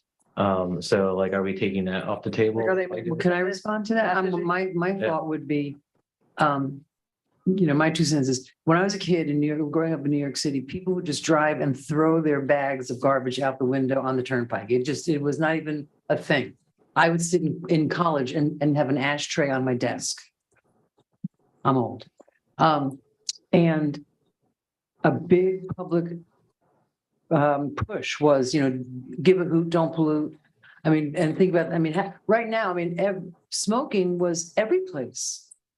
And it's not anymore. So, I mean, if this, I think what this is the start of Lake Worth once again, sort of taking a lead in raising consciousness about smoking and the effects and putting at Bryant Park, you know, wherever there's an entrance, put the smoking can there, not in the park. So that there, when you walk into the park, there's an expectation that with a big sign that, you know, please put your butt here. Yeah, yeah, that kind of thing. So it's a complicated issue, but Commissioner, no, you're the city manager. One thought could be, I know we're talking about trying to just ban it all together, but as we talk, it seems like you're now going to saying, okay, maybe there's sometimes we'll accept it. Why don't we just make a designated area specific to smoking? So in Bryant Park, in the park? In the parks. So create a designated area for smoking, and you can have the cigarette posts at that location, and we can have a signage where the allowed smoking is. It's a thought. Let me hear a response. I would be more comfortable with an approach of that sort, because I think the concern that Commissioner Diaz raises that, you know, if we're going to say that we have a smoking ban, then it's not consistent to put up smoking poles. And I think the reality is, or posts, whatever they're called, the reality is that there are going to be situations where people will. So I think the idea of, if we're going to ban them in all the parks, then we need to do it with some designated areas where people can, and Which of see how course- that works. Question of how do you mark out the designated area in every park in the city? You know, so, you know, it's like whack-a-mole. There's always some kind of problem. I think that's a good idea. I don't know how practically we could do that, you know, a chain fence around like a dog park. Would but- it be possible for us to pass a narrower version today that bans at the beach, but does not go into the parks? Can I? Yeah, I'm sorry. My light's on. I'm sorry. Here's the thing, if you put it, and I understand what you're saying, City Manager Davis, and I hear Commissioner Stokes loud and clear, like, people who are smokers are smokers. But the problem is if you say we have a designated area and you have 9 groups meeting at Bryant Park, they're meeting where they're meeting. They're not gonna get up and walk over to that designated area to put out their cigarette because it's a lack of respect. Right. And that's really what it comes down to, is a lack of respect for our public parks. And if we really sit here and we split hairs over what trees go into what neighborhood and what developments to be the best for the economy, or the best for the environment, then we need to be mindful on, this is the environment we're talking about. And we're talking about protecting our environment for decades, not just the 5 or 6 or 10 people who might be offended because they can't smoke. You can smoke anywhere in the city, 7 square miles, just not in our parks and not at the beach. And with that being said, when you were talking about the little things to put out, I would love to see us put some of those downtown on some of the parking posts, because I am tired of seeing them. it's And terrible. we pick them up in the parking lot all around the gym. We clean the alleyway behind the gym every day. And majority of smokers, it's just what you said, on the you ground. throw it out with no regard of who picks it up. Yeah. If we didn't pick them up in front of my business, I would hate to see what our business looked like at the end of the week. Because when you're surrounded by bars and that kind of atmosphere, it goes hand in hand, right? So I love the fact of adding into the special events language, that if somebody's paying to use our park, you can have a designated parking area or smoking area. Make sure you clean it up. Right. You know, if And you we'll don't- know who it is if they don't. yeah, if you don't, we're gonna fine you because we now have to pay our staff to clean it up. And that's really what it's about. It's not about micromanaging people's lives, but it's about, again, Courtesy. it's courtesy and it's fighting for the majority of the people in the city, not the minority of the people who this We used to be affects. able to smoke in restaurants and people were outraged when you could no longer smoke in a restaurant. You used to be able to smoke on an airplane in the smoking section. I just, and with that, I make a motion to approve with the outcut of what Commissioner Stokes brought forward for events. I think that's brilliant. And, you know, thank you for thinking of that, because there are people who would say, well, I'm just not gonna go. We don't want to prevent access to things like that because. Correct. No, I agree with you. And it's not fair to the people who are renting the park And if either. they're 'Cause then there, they there's could be- alcohol, but you can't have a cigarette Right. anywhere. And I didn't, you know, when I read through that, I didn't think about, when I go to Pride, I never really walk through a lot of people smoking. I just don't know if people are The mindful. people aren't It's smoking as smaller. much as they used to. Yeah, well, now they're vaping and it's marijuana, but it's a whole nother conversation. That's all. And this is, I just want to, so this will come back for a second read and we will have, I can't approve this on a second read if we haven't had a conversation about the consequences. Like, I just feel like that's. Well, if there's no irresponsible, so consequences, that's coming back the next meeting, so we'll have had that conversation before what comes back for a second read. What's your issue with consequences? I want to know what they are. Break it down. Right. Isn't it citations? We're revising. Aren't that citations? Yes. Yes. Chapter 2 citations will be coming back at the October 18th meeting that lays out some amendments to that. Currently, the penalties are a warning and then an arrest or an NTA for Right. violations of city ordinances. Right, that's severe. Or can it be just a fine? Right. We don't have a fine process set up at this time. Okay. Okay. Yeah, I would have to say that I'm not comfortable supporting it as we currently have it. I'll support it on the first read with the amendment, but can't vote for it on the second read if we haven't resolved the issues of what are the consequences? But if you, I mean, what do you have a suggestion? It's coming back. But it'll be on the 18th. The The, 18th meeting. So the first reading of the ordinance of chapter 2 would be before you at the next meeting. So when this second reading is on the October 18th, you will have the first reading of chapter 2, speaking of the civil penalties. Yes. And we've suggested for that, and I don't know where it stands right now, to have warning, a fine, a greater fine, and then the arrest or notice to Which is appear. what the other two cities that did this, that's exactly what they've done. Yeah. They've done, I think one city did 2 warnings and then a fine and a bigger fine. And then another city did 3 warnings and then kicked in the fine. Right, so we'll have those details at the next meeting and the actual dollar amount attached to the Yes. fine, the bigger fine. Yes. Yeah. If you want, you can postpone the second reading of this ordinance to coincide with the second reading of that ordinance. I think that makes a lot of sense. All right. And I don't think this is a policy thing, but I would like some clarification on whether we can have posts and ashtrays or whatever Yeah. we want to call them in places where it's banned.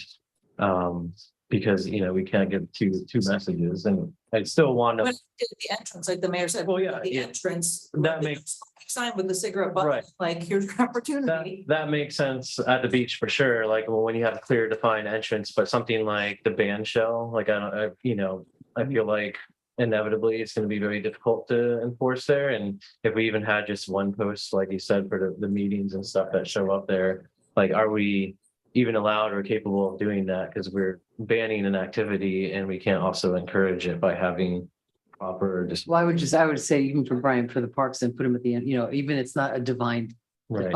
and I mean, where the road goes in, Where all the other signs are, right? yeah. So, Right, so if somebody's smoking in front of a garbage can that has like a post, we're not gonna give them a fine, like they're as. so they should put it out into the posts. Right.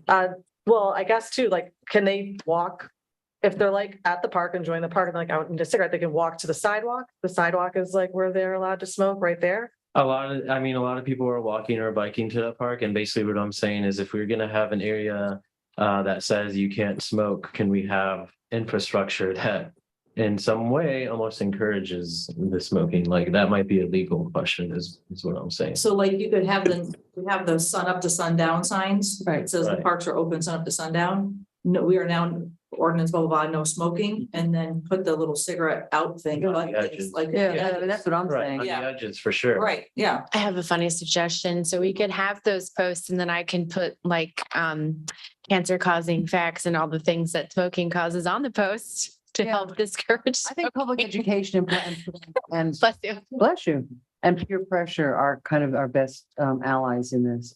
There are some public comments that we need to read. Is Rogelio Perez Gonzalez here? He made a card last time, but I guess he's not here. Michael Beautyman. Kara Jennings, something to read. Michael Klein, is he here? Okay, Madam Clerk, do you have any cards? I do not, Madam Mayor. Okay, okay, let's see. Okay, she has two cards here. I do not smoke or vape. This is from Kara Jennings of 822 North C Street. I do not smoke or vape, and I don't sit near people who do. My concern with the ordinance is the enforcement. Neither the ordinance or the backup outline how it will be enforced. It only references Chapter 2, Article 10 for enforcement. I do not support criminalizing people for smoking or vaping at the beach. Even getting a fine is an issue. Someone who's broke and they can afford cigarettes. Just saying. Someone who's, that's my editor. I apologize, Kara. And does not pay their vaping ticket, then ends up in a bigger problem. Please, sir, thoughtfully discuss the enforcement, which I'm sure if you're listening, you know that we were doing that. But if you can afford cigarettes, you can afford. Cigarettes are expensive, so those are the only public comment. So I think we're going to add the special exception for smoking areas for special events. We're gonna give the special events the special ability event. to add. We're gonna amending the current ordinance, just under the first reading. So on second reading, hopefully, we're gonna have a little more about the enforcement. Because I mean, a rule without any enforcement or consequence is not a rule. I mean, let's just Charges. say that. And I want to make sure for clarity, you want the second reading of the smoking, no smoking and vaping to come back, but the second reading of the civil warning. Yeah, or that makes- civil- right, that makes sense. They're companion items. Yes, we'll do Okay. that. Thank you. All right, thank you very much. So with the addition of the special exception for events, do I have a motion? Motion to approve. Do I have a second? Second. All in favor? Aye. Okay, thank you very much. Another. Make the event. I voted no, but I'm not sure it was recorded. Okay, that's 4-1 with Commissioner McVoy dissenting. Okay, now this is a resolution 78, 2022, establishing a public education fund, providing for conflicts, providing for severability, and providing an effective date. Do we have staff? We talked about this last time and Not my briefly, what? very briefly. Oh, I know, I know. 1 minute I just, before the right, buzzer. I know, right? My concern, and as I read it, I think, okay, my concerns we don't need to address my concerns. This just appropriates $75,000. That's excess money that we had from some fund to a quote, education fund, correct? Correct. Okay, because I have some serious questions about how do we spend the $75,000? I mean, do we each get 5 into 75, whatever that number is? Thank you. I'm a lawyer, not a doctor. You know, how we're going to have to talk about how to do that, That's correct. you know? Correct. So, but as far as this goes, do I have a motion to approve? Motion to approve. Oh, we have a light on? I'll second the motion with just conversation real quick. Okay. I'm thankful that this Oh, is coming education. forward. Yep.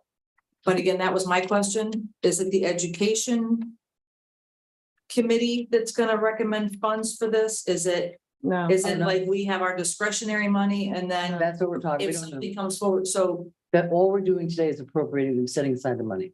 right, and then when are the rules gonna come with We'll it have to to bring find that out? back. I mean, that's, That's fine, because we have rules in place right now. Like Bruce was saying the last time, like he can't spend money without coming to the commission and asking us to spend that. But I think we should have a policy That's what about I'm how. asking. Yeah, what is the policy gonna be? Yes, for the record, Yalon Ohio, Assistant Finance Director. So the policy is for any spending, especially any spending would have to be appropriated by the city commission. Would have to be approved by the commission. Correct. But I appreciate that, but I think that we do need to have a discussion about the 75, because somebody I could, any one of us could come in and go, South Grade Elementary needs 75,000, I mean, any one of us could do that. Right. And I think that we need to figure out, I think tonight that's fine, just appropriate it and set it aside. But I think Right. we do have to have some sort of conversation about how do we Well, spend. even if we went, I was thinking if we went by schools, right? Because we have 4 elementary, a middle and a high school. So I'm like, that's 7 schools. If we divide it up between each school and support projects at those schools. That way, I mean, each school gets a And piece then of the pie. which project at that school gets, I mean, I don't think that's the cover. I think we need to talk about it a little bit more. Before any funds are spent out. Yeah, yeah, oh, yeah. I would not plan on spending any funds out of this for a while. This is a fund and, it's not like you have a year to spend it or you lose it. It stays, this It stays in money the fund is going to this balance, fund so that the reason this fund is being created is so that we can transfer that 75,000 that we also would use for some education purpose.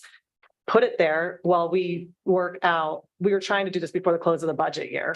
Correct. And then all that happened. So I don't want it to feel like a discretionary spending. I think it should be a commission decision on how we allocate this money, and we should definitely talk about processes. I don't think we should feel like we need to hurry up and spend $75,000 in 1 year. It's nice that all we're doing is setting it aside. And it also allows, if we have an event or fundraiser, or there's like, a business that moved into town, if they want to contribute to this fund, they can. So it's just establishing a fund and then making that 75 we earmarked for education, officially earmarked for education. Yes. But I am telling you, I'm not going to ask for, I have nothing in mind to ask for any spending. No hidden agendas there, Commissioner Stokes. No, we just need a fund. This is something we talked about when Commissioner Robinson was still up here. Okay, great. So This is huge, like a. Motion to approve? well, we're not quite there yet, sir. We did that, but we have some public comments. I just wanted to point it out, this is a huge, and I very much appreciate this concept because as someone who has provided things to our schools and, curriculum and things like that, whenever you make even a remote donation or anything to some of these school programs, the teachers get teary-eyed, right? Let's be realistic. Florida, they're fighting for their lives, and every little bit that helps our teachers, it goes a very long way. And some of our schools, Highland and that their staff are really committed. So I know We've got good schools in our. whatever we decide to use this for, I know will be used to its full potential. Yeah, all of my discretionary spending went to Lake Worth High School arts and sports programs. That was just, they need stuff. We used to give, the city used to give money to Dollars for Scholars, and they don't anymore. So I think it's just nice to have, maybe we talk about it throughout budgeting, or, we all submit proposals and we discuss them all. I would be worried about just approving this here, this there, that there, and all of a sudden it's gone. Yeah. No, I think it's also great too, because I have a lot of people, like investors, who call me when it's back to schools. I'm like, what schools need help? What teachers need help? What can I do? This would be a great way to say, you know what? We You have a write fund. a check to the educational fund, Right. and then that money will get spent where it needs to get spent throughout the next year. Right. So it's a great backup plan if somebody doesn't want to check off a wish list on Amazon wish Great. list. Okay, we have, thank So you. for the record, this amendment will be for fiscal year 22. So Yes. beginning fund balance will be 75,000. Starting now. Starting. Great, thank you. Let's spend it now. Okay, thank you very much. We have a couple, Elvio Serrano. I'm sorry, Elvio Serrano, my bad. Good evening, Good four evening, sir. 13 North L Street. Yeah. I saw you were voting 2 weeks ago on the creation of a public education fund. Nothing to do with $75,000, but a public education fund is a big deal. It's a huge deal. You're talking about receiving funds and then distributing funds. The process of awarding grants is very strict, and it should be, the highest level of diligence. And you can't just, all of a sudden the city going to grant making, who's going to do it? I mean, public education funds are extremely staff intensive. I'll tell you, it's very intensive. Who's going to do that? So before you go create a public education fund, I mean, I would hope there was some discussion, some thought. I didn't see any. I mean, I saw it on the agenda and immediately I say, well, I found nothing, no discussions, no prior. Right. I think what we've done just really today is just to step the money aside. And I think from our conversation, we all know that we need to have those conversations, but because of the fiscal year, we needed to sort of grab it and hold it. But you're also voting on the creation of a public education fund. What is that? A public charity? Is it 501c3? Is there, is there going to be a board of directors? It's a line item on the budget, pretty much. So Go ahead. I just will caution you into going to the business of making grants and creating a body like a public education fund to award grants. Yeah, I can understand the confusion, but we have the beach fund. We have we have the way that isn't this just the way that we separate our departments and allocate money? It's not like a new foundation or a new. Right. And this is $75,000 we got that we were supposed to spend on the Wi-Fi that we didn't Well, spend. excuse me, aside from the $75,000, what I read was that you would be receiving and distributing funds. I mean, that's like fundraising and grant making. Well, That's what public education funds do. I mean, there's something they counting, there's several around. Madam Mayor, let's make sure we clarify what we're doing, and maybe Yannick could help me with that. So as the city, we have a relationship with the school district. And so this is just not distributing to individual private corporation or individuals. It is supporting the school district, which we're in relationship with. And that's commendable. And so I believe what the commission is saying is that we're going to develop a policy and how to disperse that and how decisions will be made. So that's different from creating a public education fund. You can distribute funds through your budget. I think we're talking about nomenclature issues here. I think we understand what you're saying. Yeah, I appreciate that. I think staff is really taxed, and if you keep piling responsibilities on processes, I mean.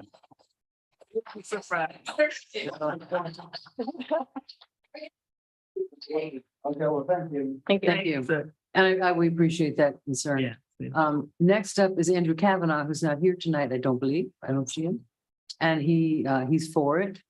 As a teacher at Lake Worth High, I appreciate your dedication to public education and creating a public education fund. I'm excited to see how my students will benefit.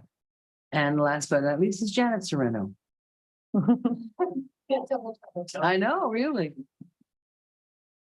Appreciate the input. And you're till 1 o'clock in the morning.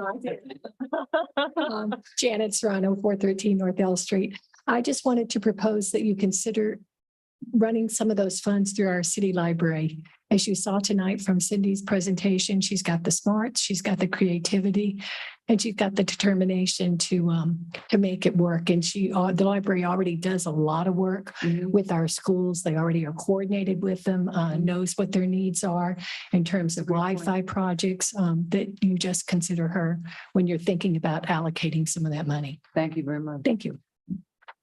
Okay. And if I would just love to add one extra comment too, is that we are really excited to have a stronger partnership between the city and the schools, and the library is definitely it makes sense to be a connection point. So do we have a motion in a second? All right, all in favor? Aye. Aye. Thank you very much. Aye. Thank you. Next up, here we go. The update status discussion of the CRA and prop. Oh, we need the transfer. We established a fund, now we need a transfer. That's right. We're on unfinished business C, Madam Mayor. Oh, I skipped it. All right. That's a companion to. Do I have a motion to approve 79-2022? Motion to approve. Do I have a second? Motion approved. Too late. You're going to be the second. All in favor? Aye. Aye. Thank you very much. Aye. Thank you. Okay, now, the discussion of the status of 5 CRA owned contributing properties along South L and South K streets. And I think we have a presentation from staff. It's been a very quick one. As you may recall, I believe it was in May, we had the last discussion of those properties that were acquired, the combination of CRA money and city money that are contributing properties that are left on both M J, and K.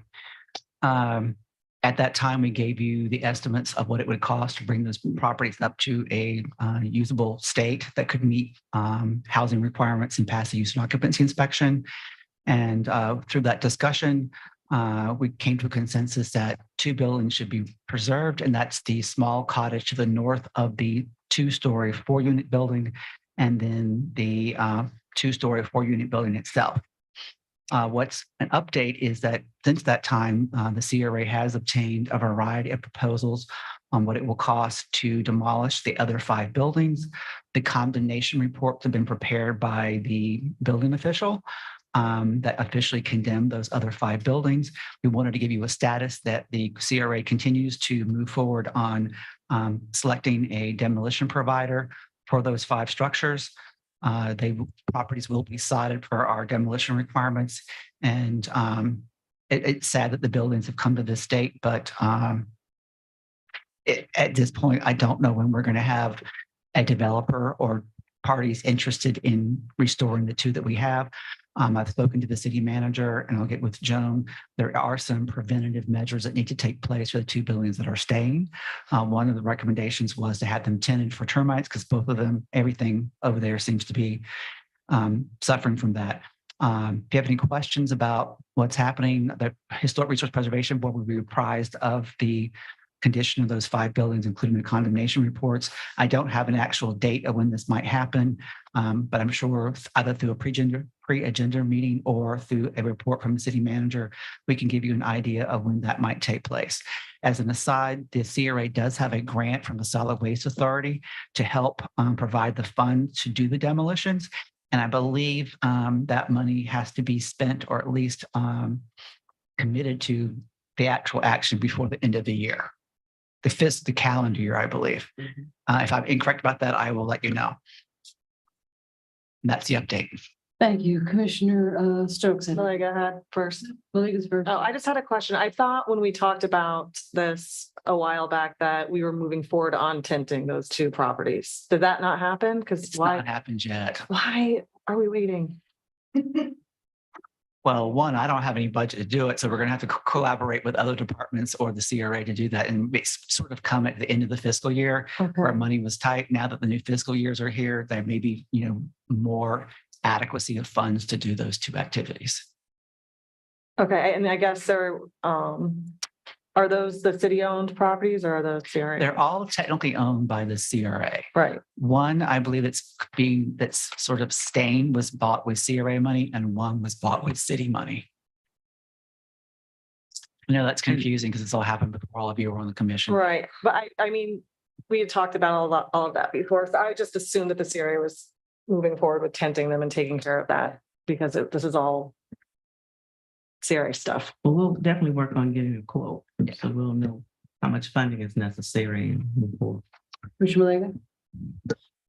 As somebody who's from Detroit, Michigan and loves to keep the integrity and historical buildings, I'm so excited that we're keeping those 2, because if I could have picked them up and moved them to my own yard, I would have. So I'm super happy about that. Couple things I noticed in the backup is that these estimates for repairs were done in April. You know, the cost have now been superseded by that. My question is the SWA grant, they just applied for those like 3 weeks ago. Have those been awarded already? She had a grant that was awarded almost 2 years ago. Okay, so this isn't this current year, because I know that we also went in for additional funds from the SWA again this year for more demo money. Right. So this is money that we already received for this project. That was my only clarification. Okay, perfect. Commissioner Diaz. Second on the tenting, that really needs to happen, months ago, because termites are ruthless, but really sad to see these structures be in the condition that they are. One thing I would love to have a conversation of, not necessarily tonight, but if we're going to raise them and it's going to be a grass field, what kind of use can we get out of them in the meantime? If we don't have a developer lined up for who knows when, can we use these properties, for some sort of temporary thing? The grass field. If they get knocked down and they're, sodded after they get demoed, like what could we use those, for? Well, I'll just throw out a possible hypothetical example. based on liability and access, I believe it would be a nice place to do pop-up events for the Street Painting Festival. Mhm. So I can work with Lauren, who's left, lucky her,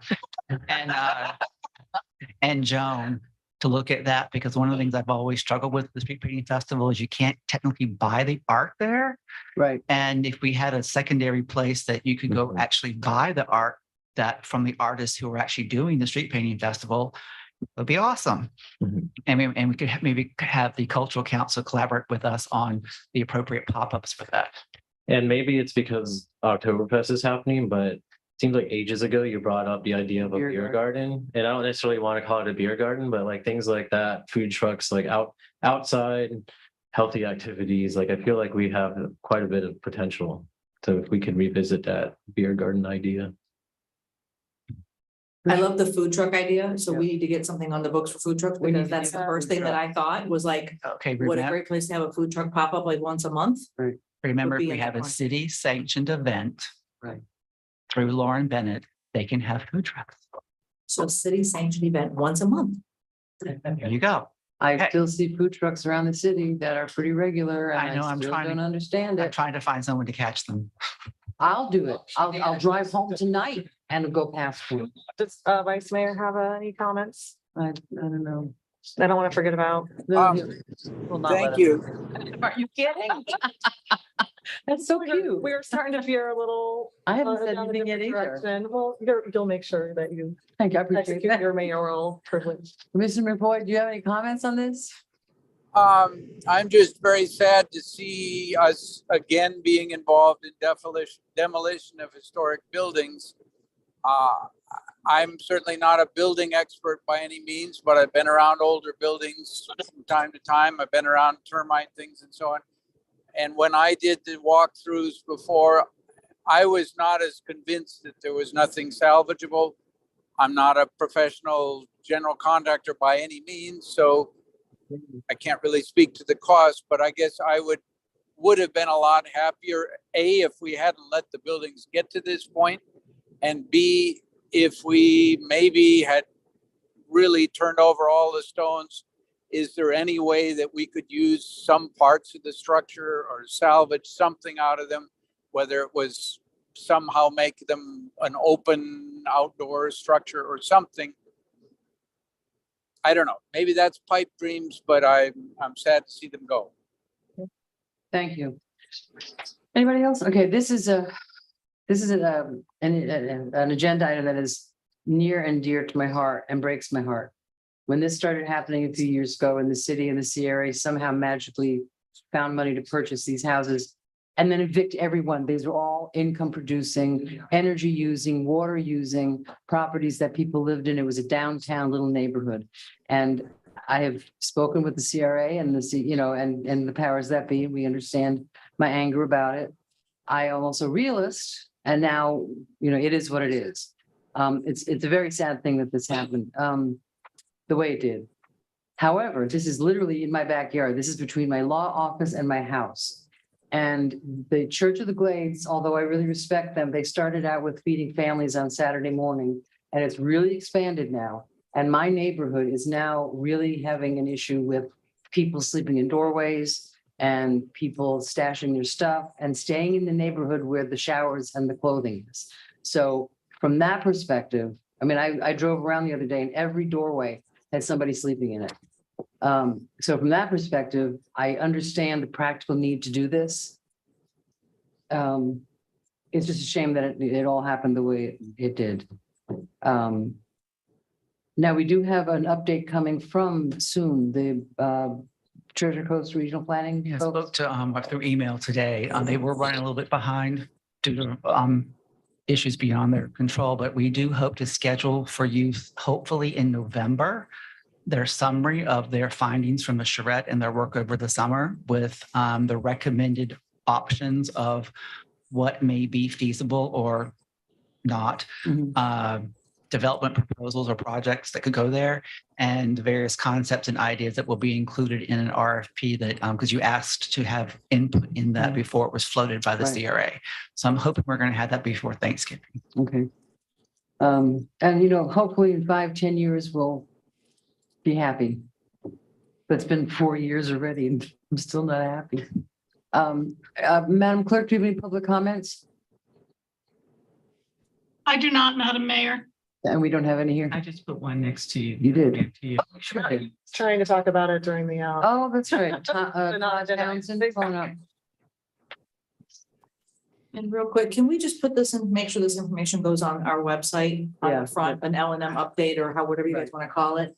Of what this update was? Yeah, 'cause Yeah, there's a lot so I want the community to know, because we're not voting on anything, that this is where we are with this project. It's a shame, but And it's that the there. presentation is gonna be down the pipeline soon.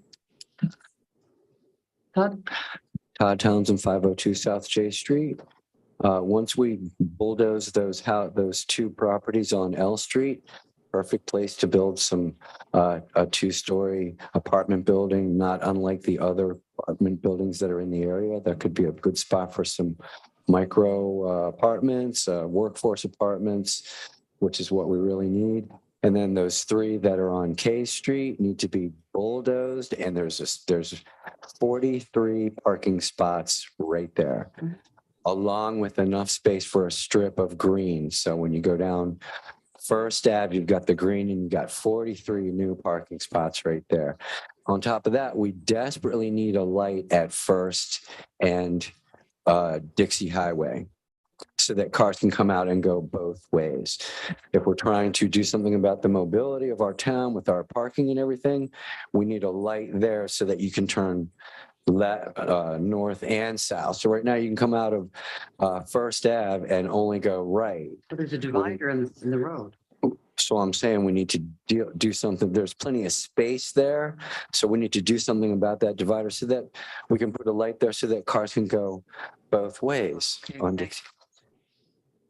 Okay. You can do it on every other block except First Avenue South.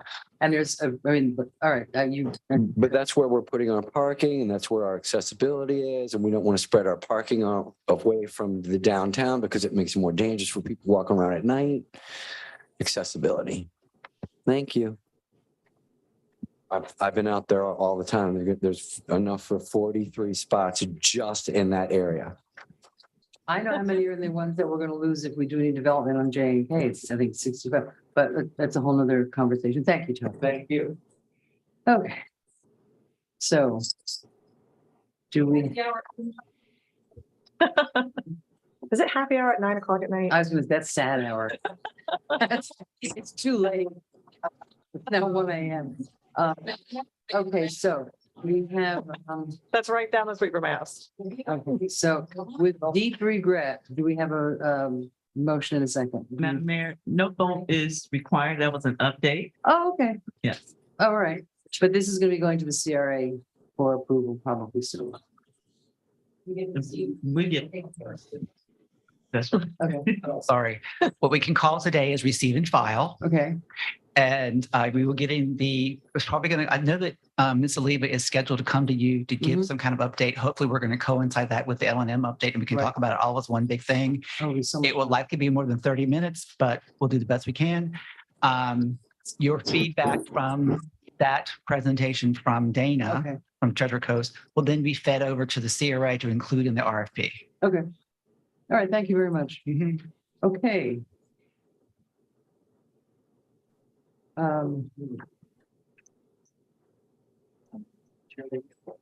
City Attorney report? That's me. Do you have a report for us? I do have a report for you. All right, you do. You all requested that we work on drafting an RFP for rent control. And so we wanted to give you the update that we have drafted that RFP. The timeline for completion of the phase 1 under the RFP, which is to complete the study, the deadline with that for that would be March 23rd, March 2023, so that you have the referendum election for the ordinance at that time. And so what we were looking is, because you need a referendum for the ordinance for rent control. And in order to do that, it has to be on the March 2023 election. The supervisor, several things with that. The supervisor of election then is moving offices after that and won't be supporting election services until March 2024. So you have that year window where there are no services. The timing to get the RFP out and back and responded to, and a study completed and an ordinance drafted is a super, super tight timeline. Basically, it ends up with us having the study back to draft an ordinance after your agenda has been released and with less than a week to get it to you for your first hearing. And then the supervisor of elections would have to accept the language after your first reading prior to your second reading to get the draft ballots printed. And so it seems problematic for the March 2023 election. Also, I believe Glenn updated you all before that there is, Orange County has adopted such an ordinance. They have been sued. And recently, the court had a hearing on an emergency temporary injunction based on enforcement of the ordinance. And while the court denied the injunction, they did allude to the fact that they think that the plaintiffs will be successful because they don't feel that the ordinance came to the conclusions that the statute requires. Right. I read that. And one of the bases of their reasoning was that it's that general population language, that it affects the general population and not a small section of, one section of the population. I think that's where it fails. I think, let's hear some commission. I just wanted to know, in piggybacking with this, we have really done a lot from the dais to help where we can. One of the things we did was support financial aid. Where are we with their reports? Because I was under the understanding that we were going to get reports back from them on how many people we've assisted, how many people. That's what I meant, legal aid. It's 1 o'clock in the morning. The money that we gave legal aid, how many people have reached out to legal aid? How many have we helped? And the money that we would spend going out to an RFP and doing a study, maybe we should just take that money and piggyback it with another housing project or legal aid, not financial aid, legal aid again. And just, I would really like to know what happened with that money that we gave in that partnership, because we haven't had a report back. Thank you. Any other lights on? Commissioners? I do want to move forward with this RFP. I do want to make sure, I think that when we've talked about this RFP, rent control is one of the outcomes, but it was really going to take a look at what we're dealing with, what are the causes, and what can some of our solutions be moving forward. It wasn't just focused on rent control only, but I want to make sure that we give anybody the proper time to do this correctly. So having a 3-week turnaround or whatever the turnaround is right now, I don't think is adequate. So I just want to make sure that we need to give, this is about the housing crisis, and it's bigger than just rent control, I believe. And I just don't think that this tight timeline is going to get us anything that we need. Commissioner Diaz? Yeah, basically the information that would come out of this study would be extremely useful for us, even if it wasn't going to result in a referendum. And I certainly hear Commissioner Malega's thoughts on the reports of the legal aid. I can, it's anecdotal, but I can certainly point out that I have been to, at least one of their events, and a sizable amount of people show up to each of their at least informational events.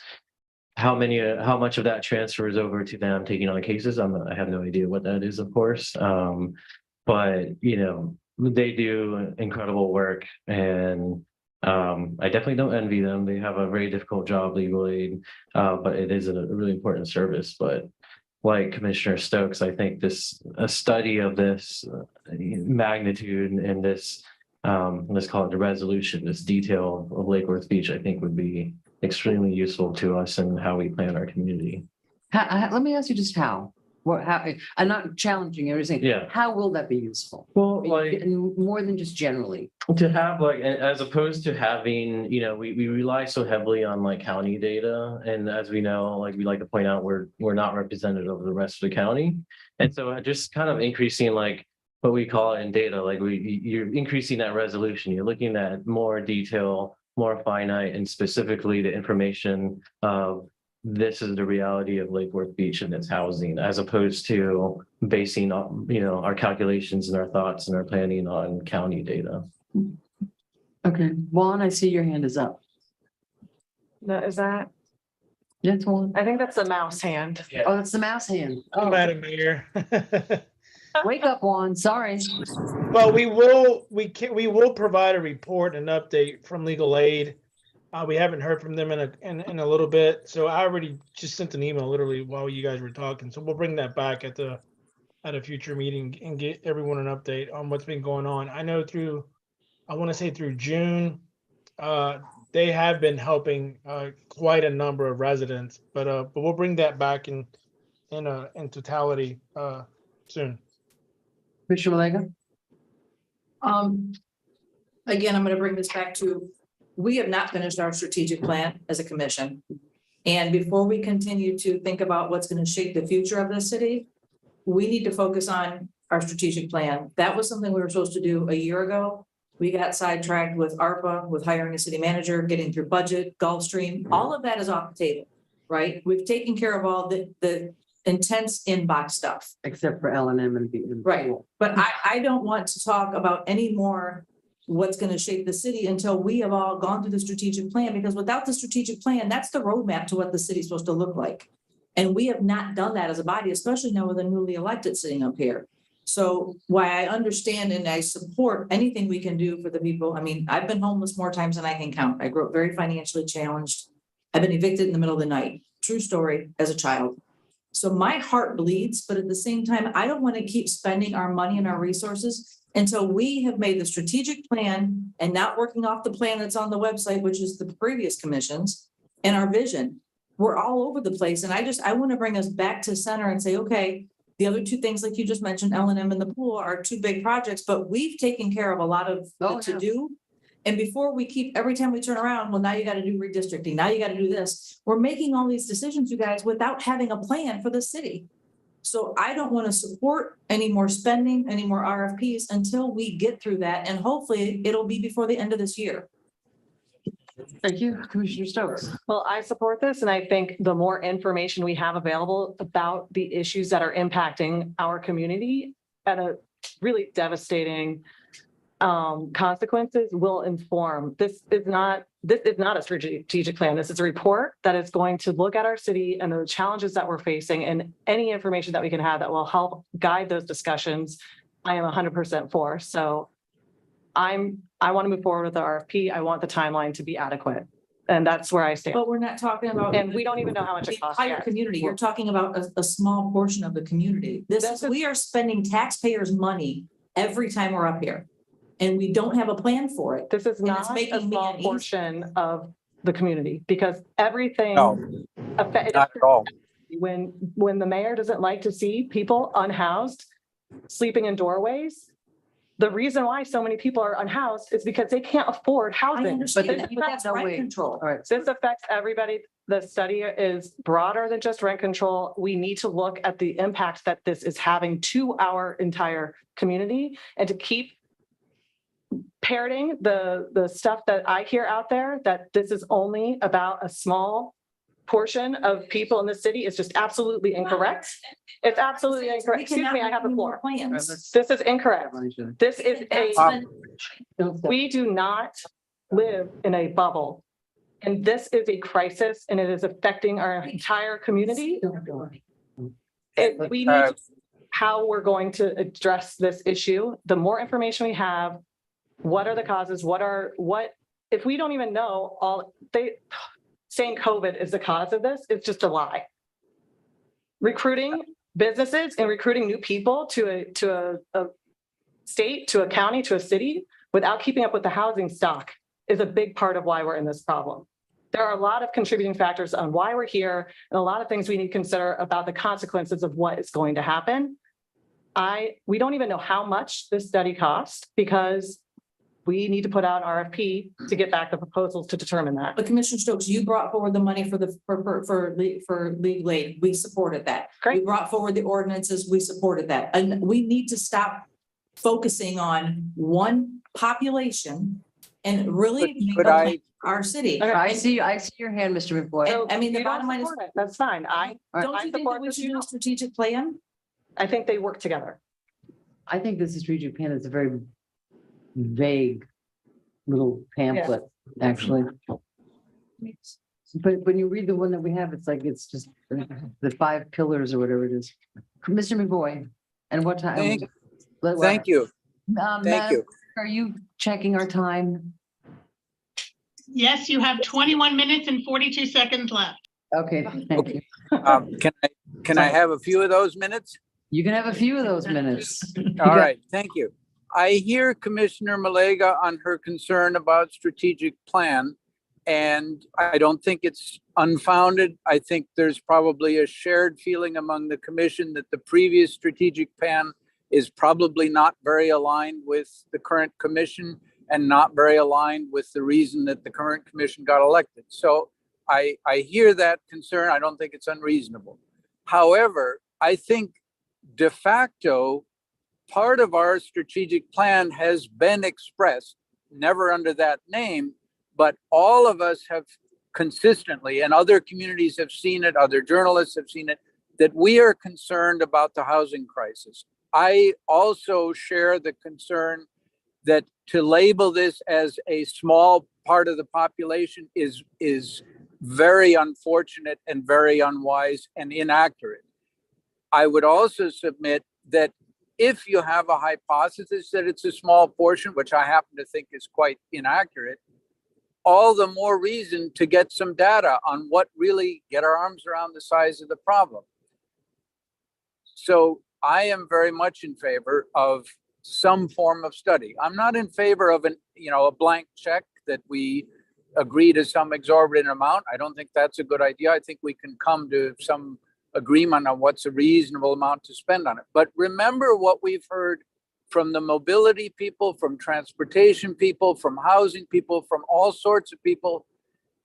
You gotta have some study data at this point to get any access to federal or state funding. So I think we're served. I think it's a mistake to think of it as only for rent control. I think we're seeing, I had a long discussion with Glenn, I believe last week. And I think Glenn and I were of sort of similar opinion that the state law puts some pretty high barriers to the rent control. Maybe not impossible, but it doesn't look like that's a done deal route to get there. My response to that is, okay, that's an avenue that may not get there. We need to do something with this problem. We need some data to make sure that we're doing so in a wise fashion. My specific comments, I looked through the backup, and I had a lot of concerns with the RFP. To me, it looked like somebody wrote it standard municipal RFPs that usually go out to consulting firms. I suspect consulting firms might be some of the applicants for this, but I don't think they're going to be the main ones that would be useful to us. I suspect that academia is going to be a lot more useful to us. And the way the criteria were written, it would penalize academics and not recognize what they have to offer. And it would promote consulting firms that probably don't have the same track record. Remember that this is a problem that hasn't been around that much before. There isn't a legal background for it. There isn't that much idea of how do you solve this problem. So I would look to an RFP that has a reasonable amount of time, isn't crazy for amount of expense, but make sure that it's written so that academic folks who have a track record, preferably a published interdisciplinary track record, can help us out if that's appropriate. Thank you. Commissioner Diaz, did I miss something? Was there a proposed RFP that I didn't find in a backup? I have no back. It's not here. Here's my book. It's not here. Right now, so thank you. Well, I would expect it to be part of my backup. Yeah, that must have been some error. I have either. Right now. Yeah, because that's one of my questions is what are we RFPing for? Commissioner Diaz? Yeah, Mayor Rush, I think you said it great about our strategic plan. It's more like an outline. It's there's so much that needs to be developed. So I do agree with Commissioner Malega on that. We really do, I look forward to sitting down and hashing that out in a very detailed way. But the thing, the hallmark of a good plan is you're making an informed decision, and the data that's presented in this RFP that you unfortunately didn't get a copy of. To Commissioner McVoy's point, I look at it as a starting point. I don't necessarily think we're going to limit, proposals and what they can present, because I have seen some really promising things. Usually when it comes to housing emergency, you see a study that's historically focused on just economics, but I have seen some kind of promising new things out there that link housing emergency to things like crime and our houseless issues and whatnot. So I think we could get an innovative study out of this that would help us. And a prime example of where we need data is, look at our districting debacle, right? It's gone so long. We've been kind of shooting in the dark, and we all knew that it was inequitable, our 4 districts, but I think we all were taken aback by just how drastic the deviation was. And we wouldn't have known that until we looked at the numbers and take a hard look at it. And I hope, Commissioner Malega, I hope that it's not that many people that we're talking about, but what I'm seeing in the community and the people that I'm talking to, it's probably a lot worse than we think it is. I mean, just recently, I've at Bryant Park, I've talked to someone who's a Vietnam veteran. In his benefits, he's getting around $3,000, and he's trying to get a hub apartment, but because of the price of rent, Hub has their range of what they would fund, and it's getting increasingly more impossible to find the apartments that fit in that range. So How do we, as a city of 42,000 people, correct the problem of homelessness? we're never going to correct it, but we can certainly do our best to make that, situation better. But aren't we doing it by doing micro units and putting money aside for affordable housing? I mean, I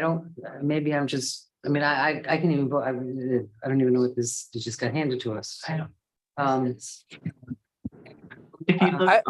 hear the concern, Madam Mayor, but 2 things come to mind. One is an all of the above approach, which I think Mr. Waters has already aimed us in that direction, that different types of housing. I also think that having data is probably going to help us in thinking about, okay, how might we solve this? And as exactly as Commissioner Diaz pointed out, that look at the districting thing. We all were taken aback at how uneven they were because we'd never looked at the data. Okay. And I think that was true for all of us. So yes, this is a difficult problem. It is one that there aren't a lot of magic bullet solutions out there, but throwing up our hands is not an option. So let's start with a small study and at least get some of the data, and then start approaching, okay, what are avenues? And I think it's going to be lots of different pieces. I think it's unfair to say that the other alternatives, we are certainly in no way, this commission is not throwing up their hands. So I really kind of wish you wouldn't have used that exact term. Because that's not what we're doing. At the very least, the data that we get might even set performance measures in our regard, and what do we need to do to step up to this problem? And absolute prohibition and perfect solving of these issues, there's no policy that's ever going to accomplish that. So will there be a perfect solution? Of course not, but this information will better prepare us and give us a better understanding of our community and what potentially we can do, whether it's land use policy, whatever it may be, incentivizing developers to help chip away at this severe problem. I see, and I was talking to you, so yeah, go ahead. No, go ahead. Go ahead. No, you go ahead. And I understand, and again, this is not a body that has not done stuff to help the people who need help right now in our city. Since day one, we've been actionable.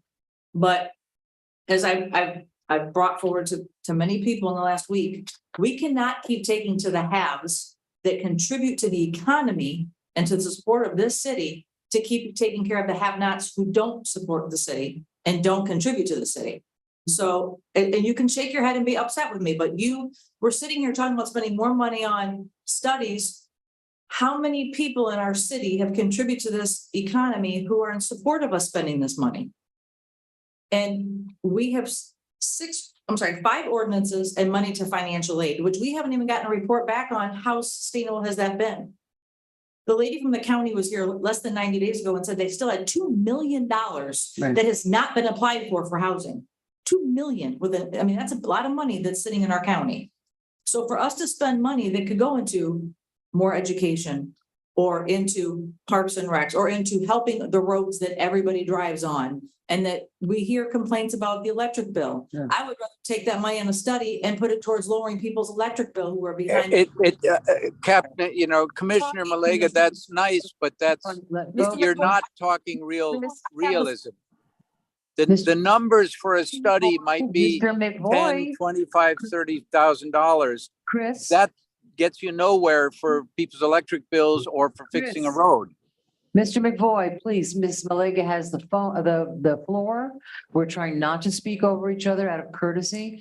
We have a few minutes left to this conversation. 6 minutes left to this conversation. My, how time flies. So let's let Commissioner Malega finish her thought. And I have a couple of things to say as well. I will, on that note, I'll wrap up since we have 6 minutes, ma'am. I want us to stop. We've been so focused on how we can help the underserved. I fought against an ordinance being lifted. Now there's 9 people at the corner of 6th Avenue and 95. We have done everything we can to be supportive of the community that needs help in this city.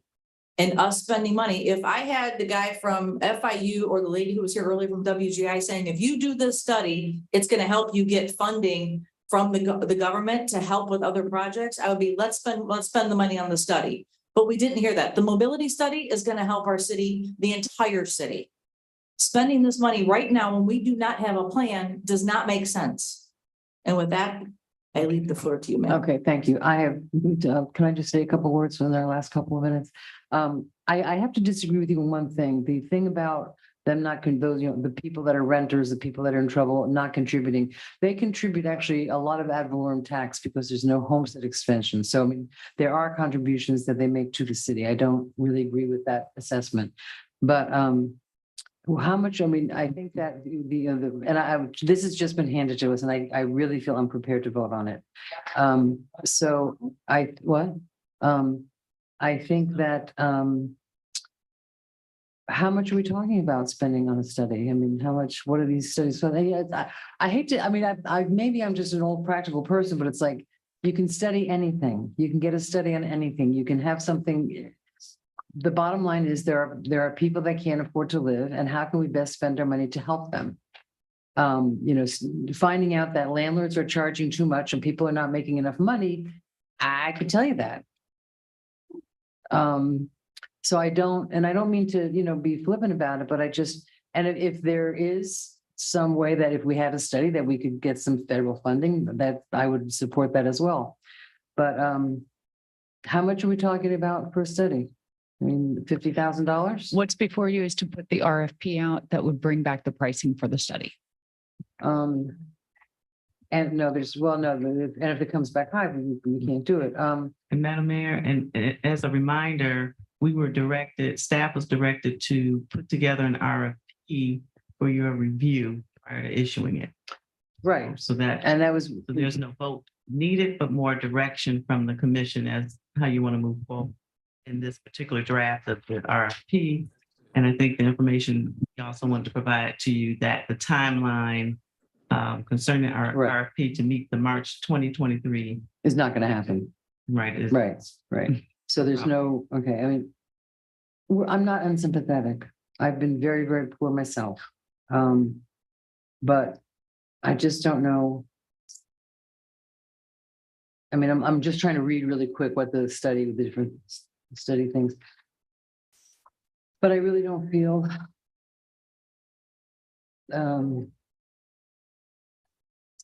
present. This RFP concept is focused towards the rent. It is. So very, very briefly, there are 2 parts to the study in order to meet try and meet the deadlines for the rent control ordinance. So I that's think we've part given up on one. that. Part one is the data and analysis needed to provide factual support for the rent control ordinance. And then part two is a general assessment of existing housing conditions, demographic and market demands, identification of housing gaps or issues that to get data and policy or strategy recommendations to address current and future housing needs. Well, part of that I think is, valuable, but I mean, am I wrong in saying that we understand we're not going to meet this is not going to be a referendum that's going to go in March. It's not going to happen.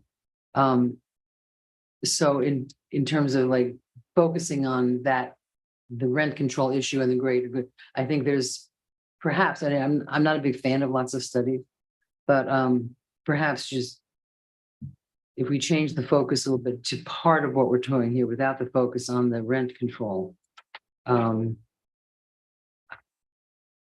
mean, I would see what comes. I'm not a big supporter of spending a lot of money on studies from academics that come in and give us expert opinions. But I'm not, so if we're not voting anything tonight. If we could rework the RFP a little bit, get some input from you and from other commissioners. I mean, I don't know. Mr. Diaz, and then we're going to finish up. First, thanks for highlighting that there's various ways that people contribute to our community. And I think it reminds me of the one meeting where James, the first meeting with our districting, he put it in the best way that I thought I've ever heard it, where he said, even babies need representation. So judging how we serve our community based on their economic contribution, I think is not the only thing that we need to factor in because this will benefit everyone. And in terms of availability of funding, I will tell you, especially from federal government, at least affordability, this issue is permeating to everything. And I have seen, even recently, there's a grant from NOAA, National Oceanographic and Atmospheric Administration, right? An environmental grant that has to do with habitat restoration. And even they have a requirement. They have a grant that is specific to underserved and underprivileged communities. So we're seeing this more and more as a requirement. There is the bond that didn't make it to referendum that the county was going to propose in terms of the water projects that had a component for underserved and underprivileged communities as well. So the data my hunch is that the data could lead us to funding opportunity for sure. For more affordable housing. I mean, it's a tight little, we also have a very limited amount of space to build more affordable housing. I mean, that's when we are so built out at this point. It's not like we've got acres of land to expand west, but so yeah, but as I quickly just grew, and this really is directed towards the greater, the rent control. It was very focused on the rent control and especially the first part. Yes. The part about whether rent control is possible or anything, you've set that aside. The part about it that I appreciate is that it will show the impact that this is having on the entire community. And then we can stop arguing over if this is affecting just 1% of the population or we're ignoring the other 99%. And really get a handle on the size of this and the impacts that it has to the entire community. Because when they wrote this in the 70s or whenever, they at some point must have realized that a housing issue could impact the whole community, because that's why they put that language in there. And I think even though it's like wrapped within the language of rent control, I think it's a valuable thing for us to have an understanding. And then we can ask, when I first got elected, I met with a lot of the county commissioners and said, what is an issue that I'm worried about? I'm worried about the amount of homelessness in my city.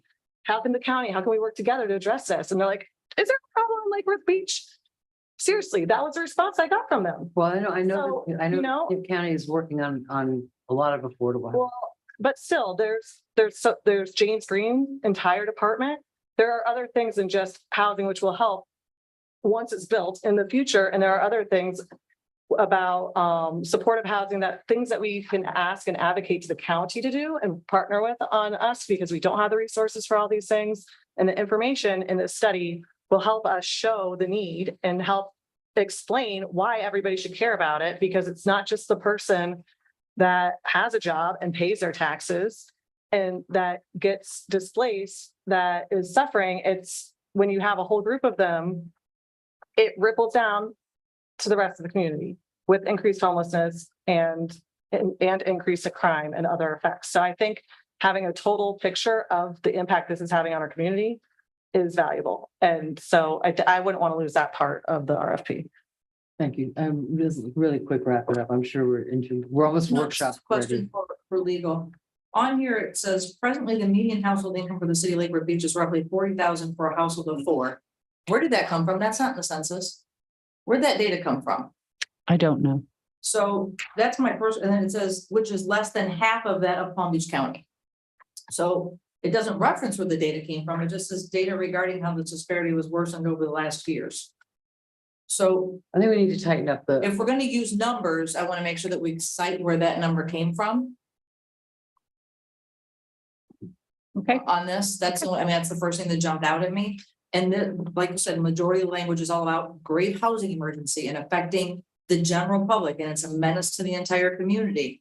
And yes, nobody wants anyone to be displaced or homeless. And when I say my statement about those who are contributing, there are people in the city who are like, I haven't seen you guys spend any money to benefit my area or my home, or what are you doing for me?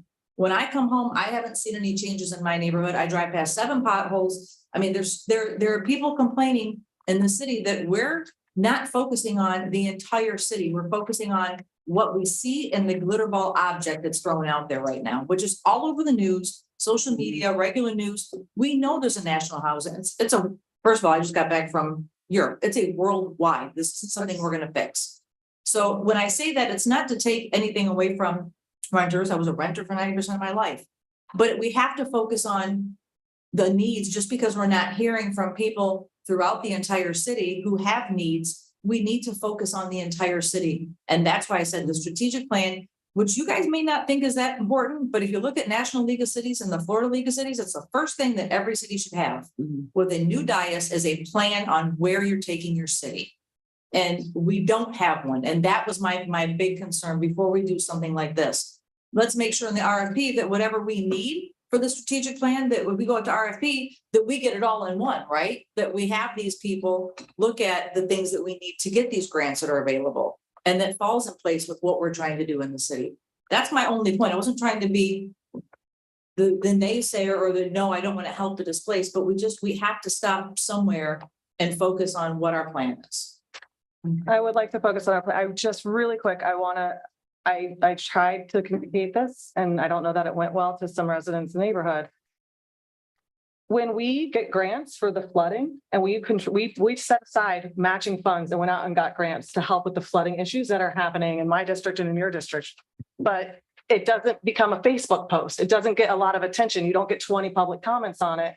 But so people don't see, yes, we are trying to address the flooding. We just for this year started a road maintenance program that the city has not had access to.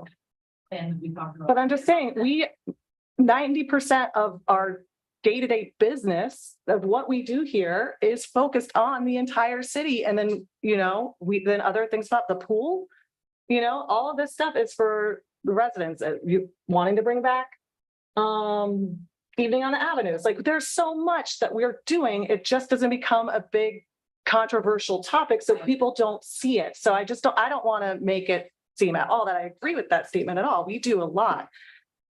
But I agree with you. And I brought this up to the city manager on Tuesday. I said, everybody's looking at this and it's in the front page of the paper and we're concentrating on the displaced and we're caring about them.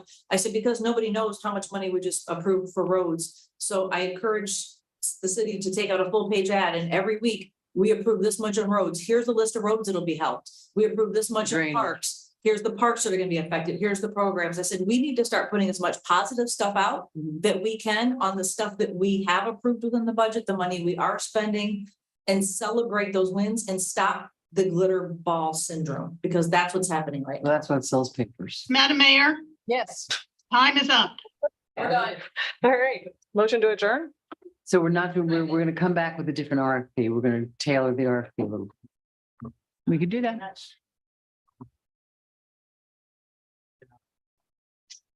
Well, yeah, I mean, I can't. Still receive comments from your individual. Okay. Can we do that as we walk, navigate, and try to fine tune it? We can take your individual comment and we'll go from there. And maybe set some time aside on pre-agenda. Yes. It's only 1:50. Feels like later. Do I have a motion to adjourn? We do. Yes. Oh, Would you like to read the upcoming meetings? Session? yeah. No. Not particularly. Where is that? Where's that? I can do that. I can do that if you like. Why did you do that? Okay. Just for the public, we wanted to announce the upcoming meetings and work sessions. October 12th, we have a pre-agenda work session at 9 a.m. October 13th, public meeting regarding redistricting will be at 6 p.m. That will be held at the Hatch. On October 15th, public meeting regarding redistricting at 10 a.m. at South Grade Elementary School. And then October 18th, we will have our regular meeting at 6 p.m. Thank you. Appreciate it. All right. Good night, everyone. Take care. Drive safe. Madam Mayor, we have a motion to adjourn from Commissioner Stokes. I do not have a second nor a vote. You're so picky. Do we have a I second? know, I'm sorry. That's why I'm the clerk. Second by Commissioner Malega. All in favor?